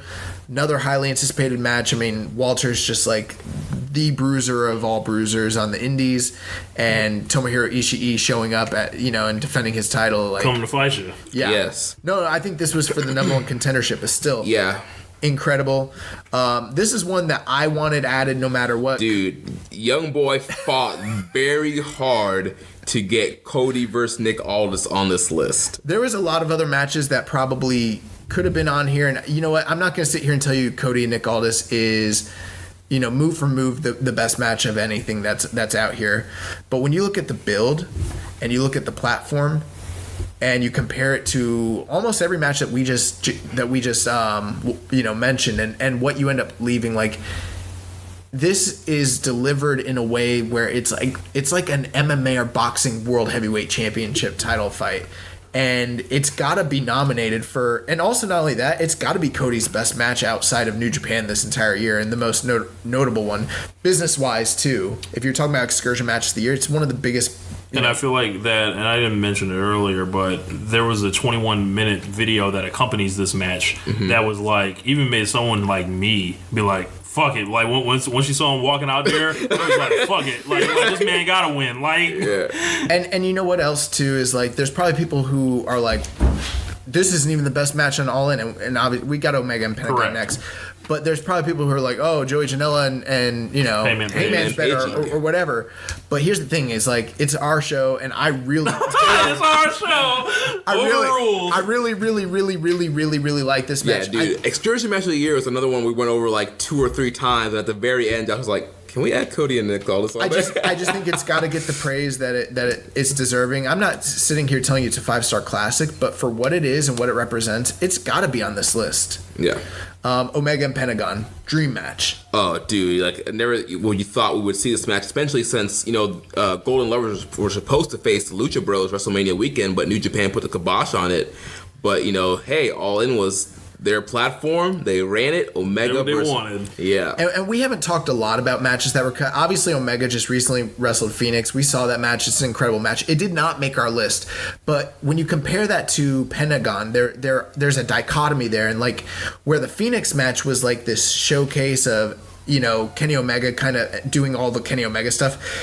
The Omega Pentagon match was like Pentagon getting all this offense and him taking Kenny to the limit. And it literally could have gone either way. Yeah. It's like, it was like a trap game in a sense. Like when you're this big guy or whatever, right? Like this big star like Omega is, and then you run into this guy that you're better than, right? But that guy doesn't know that. And that's what Pentagon was that night. and like, he doesn't you're like, I don't give a fuck. You still have to fight me tonight. Zero. Like, and that's what that was like. It's like when nobody told Joe Frazier that he's supposed to lay down for Ali. Right, exactly. Yes. Yeah. The Omega Pentagon. And the thing too is like, it's the highlight. Arguably, it's the highlight of All In, which is the biggest independent show in history. And it's the IWGP champion going against one of the biggest stars in the world. I mean, what bigger stage can you set for Kenny outside of New Japan? So it's got to be on there. Elgin and Guerrero. This is a match that's a little more understated because it happened in CMLL, and I feel like the fan base from Lucha to Puro is not necessarily there, or even from Lucha to they should be to Indie, but they should be. This was Ultimo Guerrero, right? This is Ultimo Guerrero. This was a match that blew my freaking mind. If you want to see Elgin go over to Mexico and muscle the crap out of, their most dominant heel champion, this is the match for you. This was 2 guys in a sold-out arena Mexico doing all the flips and it was like a heavyweight championship fight, just guys hitting each other with bombs. I love this match. And then finally, Ospreay and Walter. Dude, this match was incredible. The ultimate, big man versus little man story of Walter just caving in Ospreay's chest with chops and strikes. Yes. And Ospreay fighting back and just getting, these hope spots. And it was just an awesome match. This is another category where I don't know who wins. Yeah. I literally don't know, what the general consensus is. This is why I'm going to keep saying it. That second and third place voting is so important. Do not fuck off with those. And then the last category is another new category we added this year, the news story of the year. Yeah, and I'm happy. I think this is a great one to end with. So we have Harold May becoming the new president, the Elite contract negotiations, Ring of Honor and New Japan selling out MSG, Chris Jericho coming to New Japan, the record grossing year, and the international expansion. My God. So, obviously, let's start with Harold May. So, Harold May becoming the new president and what that has meant as far as change in business direction, change in marketing. The westernization. The westernization. Harold May taking a shower at the beginning of Dominion. Harold May running out to the ring like the Ultimate Warrior. Yes. Yeah, him getting the greatest, promo build ever that I've ever seen in New Japan. His debut was epic. Yeah. Yeah. No, but with Harold May being put into, control, it's kind of although Bushiroad is still, at the, they still are the parent company, it is kind of the end of the Bushiroad era, and it's kind of the start of the Harold May era. Mm-hmm. We don't really know what it means because it's only happened 6 months ago, but since that time, there have been a lot of changes in power, changes in direction, changes with characters, different company policies that have been put into place that has affected a lot of different things. And many of these different news stories we're talking about do interlock, but Harold May becoming the new president over I forget the Sakaguchi. Yeah, I think so. Yeah. I forget. Oh my god, we're terrible. I can't believe I run a New Japan podcast. But still, him coming to power is a huge story. Yeah, and it was unexpected. The elite contract negotiations. I mean, we've been on elite watch for the last couple of months now. Like all year. Yeah, where are these guys going? I mean, I think it's pretty clear that they're not going to WWE based off of how much fun they're making fun of them and being the elite. Oh my God. With the reveal of All Elite Wrestling. And I think you have to factor in All In when you talk about this. Yeah, you got to factor in, the being the elite storylines that they them putting the belt on Kenny. Yeah, like. Valuing their asset, because we've seen it, in other situations, like where it's like they book someone, like they don't actually want to push them until they sign. They gave Kenny Omega a phenomenal year of booking this year when they could potentially have ended up burned in the end. Well, think about it too. We've got their contract negotiations, right on the horizon, and Kenny Omega's going into January 4th as the IWGP champion against Hiroshi Tanahashi in the main event of Wrestle Kingdom. That's huge. Like, the fact that there is a potential other promotion that they may be starting and everything that's going on with their negotiations, what does that really mean? Yeah. And what does that add to the intrigue behind the Wrestle Kingdom main event? I mean, we really don't know. Right. And, the elite contract negotiations also affects the third story, the Ring of Honor New Japan selling out MSG.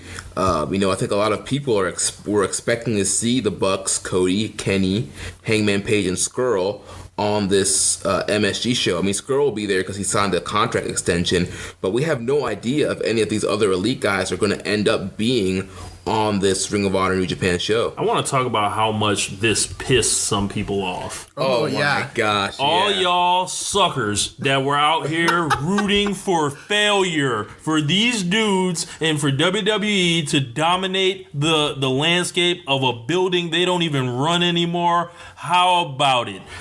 How about it? How about it now? And all three of us, we're going to be at MSG next year in April. So we got to sell out. Now they got to put the card together. Yeah, absolutely. Chris Jericho showing up in New Japan Pro Wrestling when fucking massive. When, for all these years, everyone has always heard, I'll never work for anyone but Vince. Then it was, now I'm going to New Japan. I'll never work for anyone in the U.S. It keeps changing. Yeah. But Jericho coming to New Japan was it's huge. It's one of the largest news stories of the entire year. Absolutely. The business it did, the Alpha and the Omega storyline, everything past that. He couldn't have mapped his career better because, according to like Meltzer, like he was sensing that it was time for him to get out of WWE because of how they were never going to push him like the star that he was. So he was like, fuck it, I'm going to control my own destiny, work when I want to work, make my value what I say it is. Coupled with everything he brings as an entrepreneur and businessman, them linking their brands up, Jericho is a one of one. People used to say he's the next Shawn Michaels. Fuck no, he's something else. like he's not a nostalgia act. He's like constantly reinventing himself. I mean, even from the Alpha versus Omega to the Jericho versus Naito, we saw an evolution of the Alpha character within this calendar year.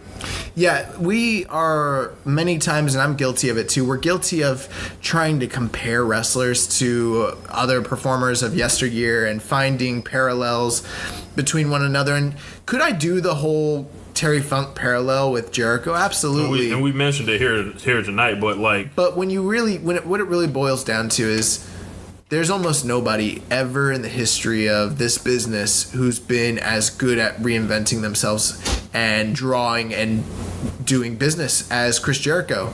He's everything that they didn't think he was at one time in his career. Yeah. But Jericho coming to New Japan, and I mean, the last thing I want to say about this before we move on is we haven't known what he was going to do at any point all year. Every single step is... Hold on, bro. What is this weed? What are you talking about, bro? Man, you have been fooled by Jericho. Over. Again. Listen, Jeremy didn't know what he was going to do. It was all speculation. I was more optimistic and more being like, I think Jericho might come back. You're like, man, no. I think it was it. Alpha and Omega, that was it. I don't even know if he's going to come back to fight Naito. I don't remember all that. All I remember is we didn't know. Well, there's this awesome thing called the Archives of Social Suplex. Yes. Go back and listen to some old episodes. Man, ain't nobody got time for that. We're about to hear in the now. Yeah. I don't know. People like going back and listening to the old episodes. Yeah, several in a row. Yeah, I've been noticing our numbers are going up. It's kind of weird. Yeah. And then the record grossing year. Dude, this year the business has exploded for New Japan. If you go to all the tours, all the houses have been up. A lot of sellouts. Merchandise. This is a traditional pro wrestling company doing this. Yeah. This is not built off of like a bed of lies, like a TV deal. They don't have the TV deal. Right? Right. I mean, they do have a couple TV deals, but it's not as serious as a USA Network deal or anything like, Fox. But their expansion with their distribution, the fact that they're getting their show in all these different countries, the fact that they've gone and done tours in different countries, the US, the UK, freaking Australia, the New Japan World subscription numbers. Their subscription numbers are way up. The Access TV numbers are way up. I mean, even the ticket sales for Wrestle Kingdom, tickets are flying off the shelf now. It's way better than last year. Business is better than it has ever been from a monetary standpoint with this company. And it's built off the back of 2017 and 2016 and 2015. Yeah. There's no denying that. But the fact of the matter is all these different things that we're talking about with the Elite and Chris Jericho and the boom period. They have so many things like LIJ. They have so many things. Whatever you want to pick, all these things it's like a big gumbo that you can just mix in all these ingredients, and what you get is a promotion that is peaking and that is going to be fine regardless of what happens January 5th and beyond. The main thing here, though, the big news story is money. They got money. Yeah. They got money. It's about money, ain't it? Yeah. And then finally, the international expansion. So them coming to the U.S., them doing the L.A. dojo, them doing the U.S. shows, them doing the Cow Palace. We got to drive 3 hours and see Hiromu Takahashi. Right, the CEO at the Kenny show. We got to see New Japan at WrestleMania weekend. Yes. Yeah, the Ring of Honor Super Card of Honor show. Being able to see New Japan stars in the U.S. has never been as easy as it is now with the Ring of Honor shows and the produce shows that they're doing and everything of that nature. And they're expanding. And like I mentioned previously, they're getting their television product in other countries, whether it be India, whether it be the UK, whether it be... Wasn't there a France? France, yes, there was a France deal. Australia, all these different places, they are expanding. Shibata's head of the LA Dojo. They got plans to do more shows in California. We don't even know what's going to happen next year, but they went from running a one weekend event last year where we thought that was a big deal to this year they ran multiple US shows. With varying degrees of success, but still, they are definitely... And I don't think, I know there are certain, segments of the New Japan fan base that is very nervous about the international prospects of the company and expanding into the West and afraid that New Japan is going to lose its identity. It happens, man. But when you have the international expansion, it affects everything else. It makes Harold May look better. It makes them be able to have enough money to retain someone like the Elite. It draws more sellouts. It keeps motherfuckers like Chris Jericho showing up. And then, of course, what's it lead back to? The money. Right. So, gives you that record grossing year. Yeah, so that's a tough category as well. Great job on these categories. Before we leave, because we kind of glossed over it, and I feel like we'd be doing a disservice to the awards if we didn't at least discuss it a little bit. Most improved. All right, most improved. So once again, the nominees are Cody, Toa Hanare, Chase Owens, Hangman Page, Zack Sabre Jr., Sho from Roppongi 3K, Shota Umino, and Switchblade Jay White.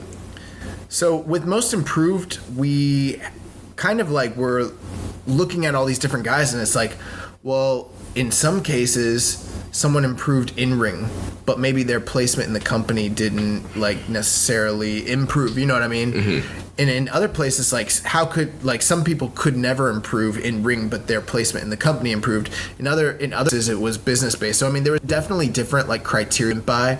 So for each person, we pretty much were just looking, how did they improve as an individual performer for how it affected them, and have to like split the difference between who you think was the most performer. Cody, we've depth about him in the other ones, but as far as in-ring work, greatly improved, but as far as a commodity in Japan, greatly improved business-wise. Yep. And then you got Toa Hanare. This guy was a guy that we couldn't stand as a young lion. No. We didn't get him. As Joe Lanza would say, he was a jag. Yeah, just a guy. And then he kind of graduated from the dojo. He started doing his gimmick, and even then we were kind of like, the gimmick is whack. He's whack. Like, get this man off our TV. But then he started having the hard-hitting matches. He started running it with Ishii. He started teaming with Makabe and being spotlight more and having better and better matches and just going out there and just getting better. And I think he's a case where he went from like just a guy to a good wrestler, while Cody went from like, you know, just a good wrestler to like an all-star now. Yeah. Like if it was like in the NBA, like those are like kind of the tiers that you judge most improved player with. With our next guy, Chase Owens, you could kind of look at him and be like, well, how could he improve? He's been great for all this time. But in New Japan Pro Wrestling, this went from being a guy that strictly was literally the bottom guy who could only literally beat baby faces to where he's been spotlighted this past year. Now, he still isn't considered like a title contender. He's not going to be in a G1 or anything of that nature. But if you put him against Toa Hanare or you put him up against Dave Finlay or someone of that nature, he's going to beat them. He also has a finisher, that package pile driver that's been put over heavily. And it's very protected. It's protected. Anybody hits with it, they're going to lose. The other thing, too, is like he's not just a prelim guy anymore. Because of his relationship with Kenny Omega and his placement with Kota Ibushi, he's been headlining shows all year long. Mm-hmm. This is a guy who was strictly a prelim guy, 2 years ago. And so Chase, and not only that, because Chase is wrestling in longer matches with more high profile, looks at him, he's getting a chance to showcase what he can do on a higher level. He's always been great, but he's been able to showcase more of that this year. So that's why we kind of have him as one of the most improved, because he's definitely like risen in the ranks when it comes to his stock in the company. I know you guys want to talk about Hangman. He's probably my favorite guy on this list, like of the most improved guys. Literally, I walked by that man at in Lakeland, like during the meet and greet, just walked by him. I was like, he's a big motherfucker, like up close, like, right?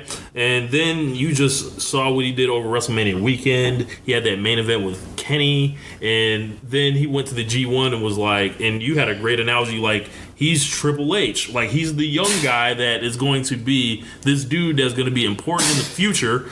And he went from good player to borderline star status. Like, I'm not saying you're gonna main event with Hangman or anything like that, but you're gonna put him with any of those dudes on that Wrestler of the Year list, and he's gonna more than hold his own in the match. He will be the B side of the match, but he will be in the match. Like, right, and it's a guy, man. We've been seeing Hangman's pages praises all year, and just he goes out there every. Doesn't matter if it's a multi-man World Tag League, G1. He goes out there and busts his ass every match and works his hardest to have the best match he can. He's a guy that when he's in matches with bigger stars and, more prominent people, he shouldn't shine, and he always shines. Mm-hmm. He always shines.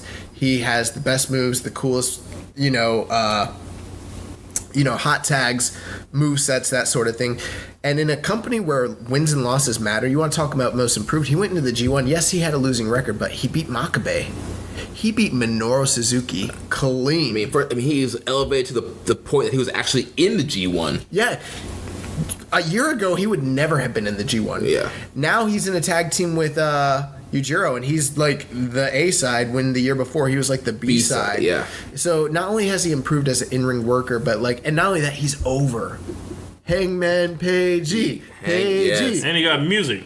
Yes. Right? This has got to be one of the favorites when it comes to this sort of thing. I just wish he dropped, like, the rope. Yeah.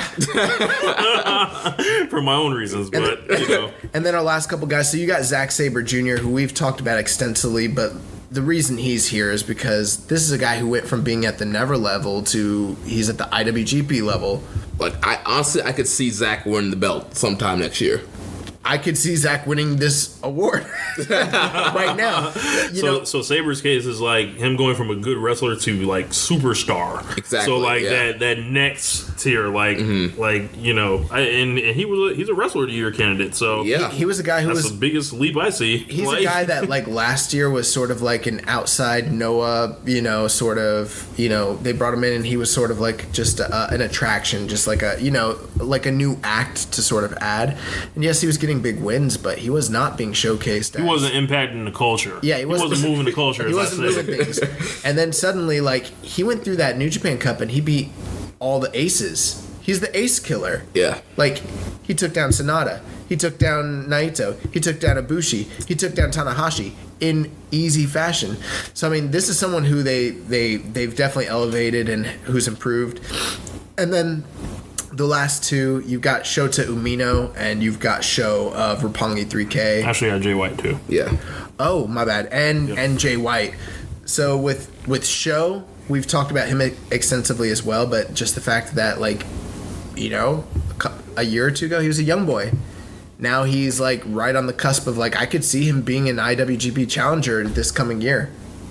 Yeah, I mean, I wouldn't be surprised if Sho does get that breakout moment and get that title shot. He's the one guy that, like, there's lots of people who had great Best Super Junior runs, but when you talk about him, I think with his Best Super Junior run, it was like he had the breakout performance of everybody in that tournament. Yeah. Shota Umino, he's been pushed as the new ace of the Young Boys since Kawato-san went on excursion to CMLL. He's constantly, if a Young Boy is going to be on the card, it's going to be Umino with a multi-man matches, him against another Young Boy. He's, you know, being pushed, like I said, as the ace, as the new top Young Boy. I expect him to go on excursion some point next year. I mean, he's the kind of the guy they're getting behind. If he's not this year, he probably will be on this next year. Right. And last but not least, keep in mind, we keep mentioning last. It might seem mentioning him last because IS or something of that nature. It's because of his last name, in order. Jay White absolutely has a shot and might even be the likely winner of Most Improved of the Year. This is a guy who, in the beginning of the year, we were all down on him. We're like, give him some time. And by the end of it, halfway sold on him. And I'm expecting to have a great match with Okada in the Dome. Not only has he improved over the past year from what he was as a young lion, through the course of the year, we've literally watched him improved in his character work. This just gets it. Yes, he has all-time great performance, but we've seen him grow as a performer on the main event level. We've seen him become a guy who was unsure of himself against Kenny Omega to where he's holding his own against Tanahashi and Okada in these, you know, main events. He's got to be one of the most past year, and became a star. So the thing about Jay White, right? If you look at Wrestle Kingdom last year, he was like the third match from the top, like with Tanahashi. He's still the third match from the top here, but it's totally different now. Totally different. Like, it feels like he's there for a reason rather than just obviously that's going to be a return from Excursion, but this actually feels like there's weight underneath him, and I think he's built a certain amount of equity with people for as much as I don't dig him personally, where I think he will get a lot of people for him looking at that year and just all the cool stuff that he's been involved in, and just I don't know if he's in the right spot time, but he's got a chance to. If Jay White better matches this year, he'd absolutely be one of the candidates for Wrestler of the Year about it. Definitely. And as for improvement, I mean, we've seen him strides. Like, this was about ultimately great matches. So he's doing anything else. Like, he's moving in a different way. But he puts the matches together. We might have some. But make no mistake about it, this is a guy who was having okay matches and now is having consistent, very, very good matches. Not that 5-star level all the time, but man, he does deliver. Juice matches, the Dave Finlay matches, the Okada match, the Tom match. He's just not at that super, super high. Man, he's really. So that's going to wrap up the award show. Make sure you go out, get your votes, and then said Christmas Day, we'll the winners of all this. Dude, New Japan has been so good. Yeah. Man, I wish I could be the end of which will be on this well at some point. Yeah. Yeah, so all right, we'll be back today with our regular episode of Keepin' Style, our 1 year episode. So see you guys then. Until next, goodbye and good night. Bang. Thank you for listening to Keepin' It Strong Style. We'll see you next time.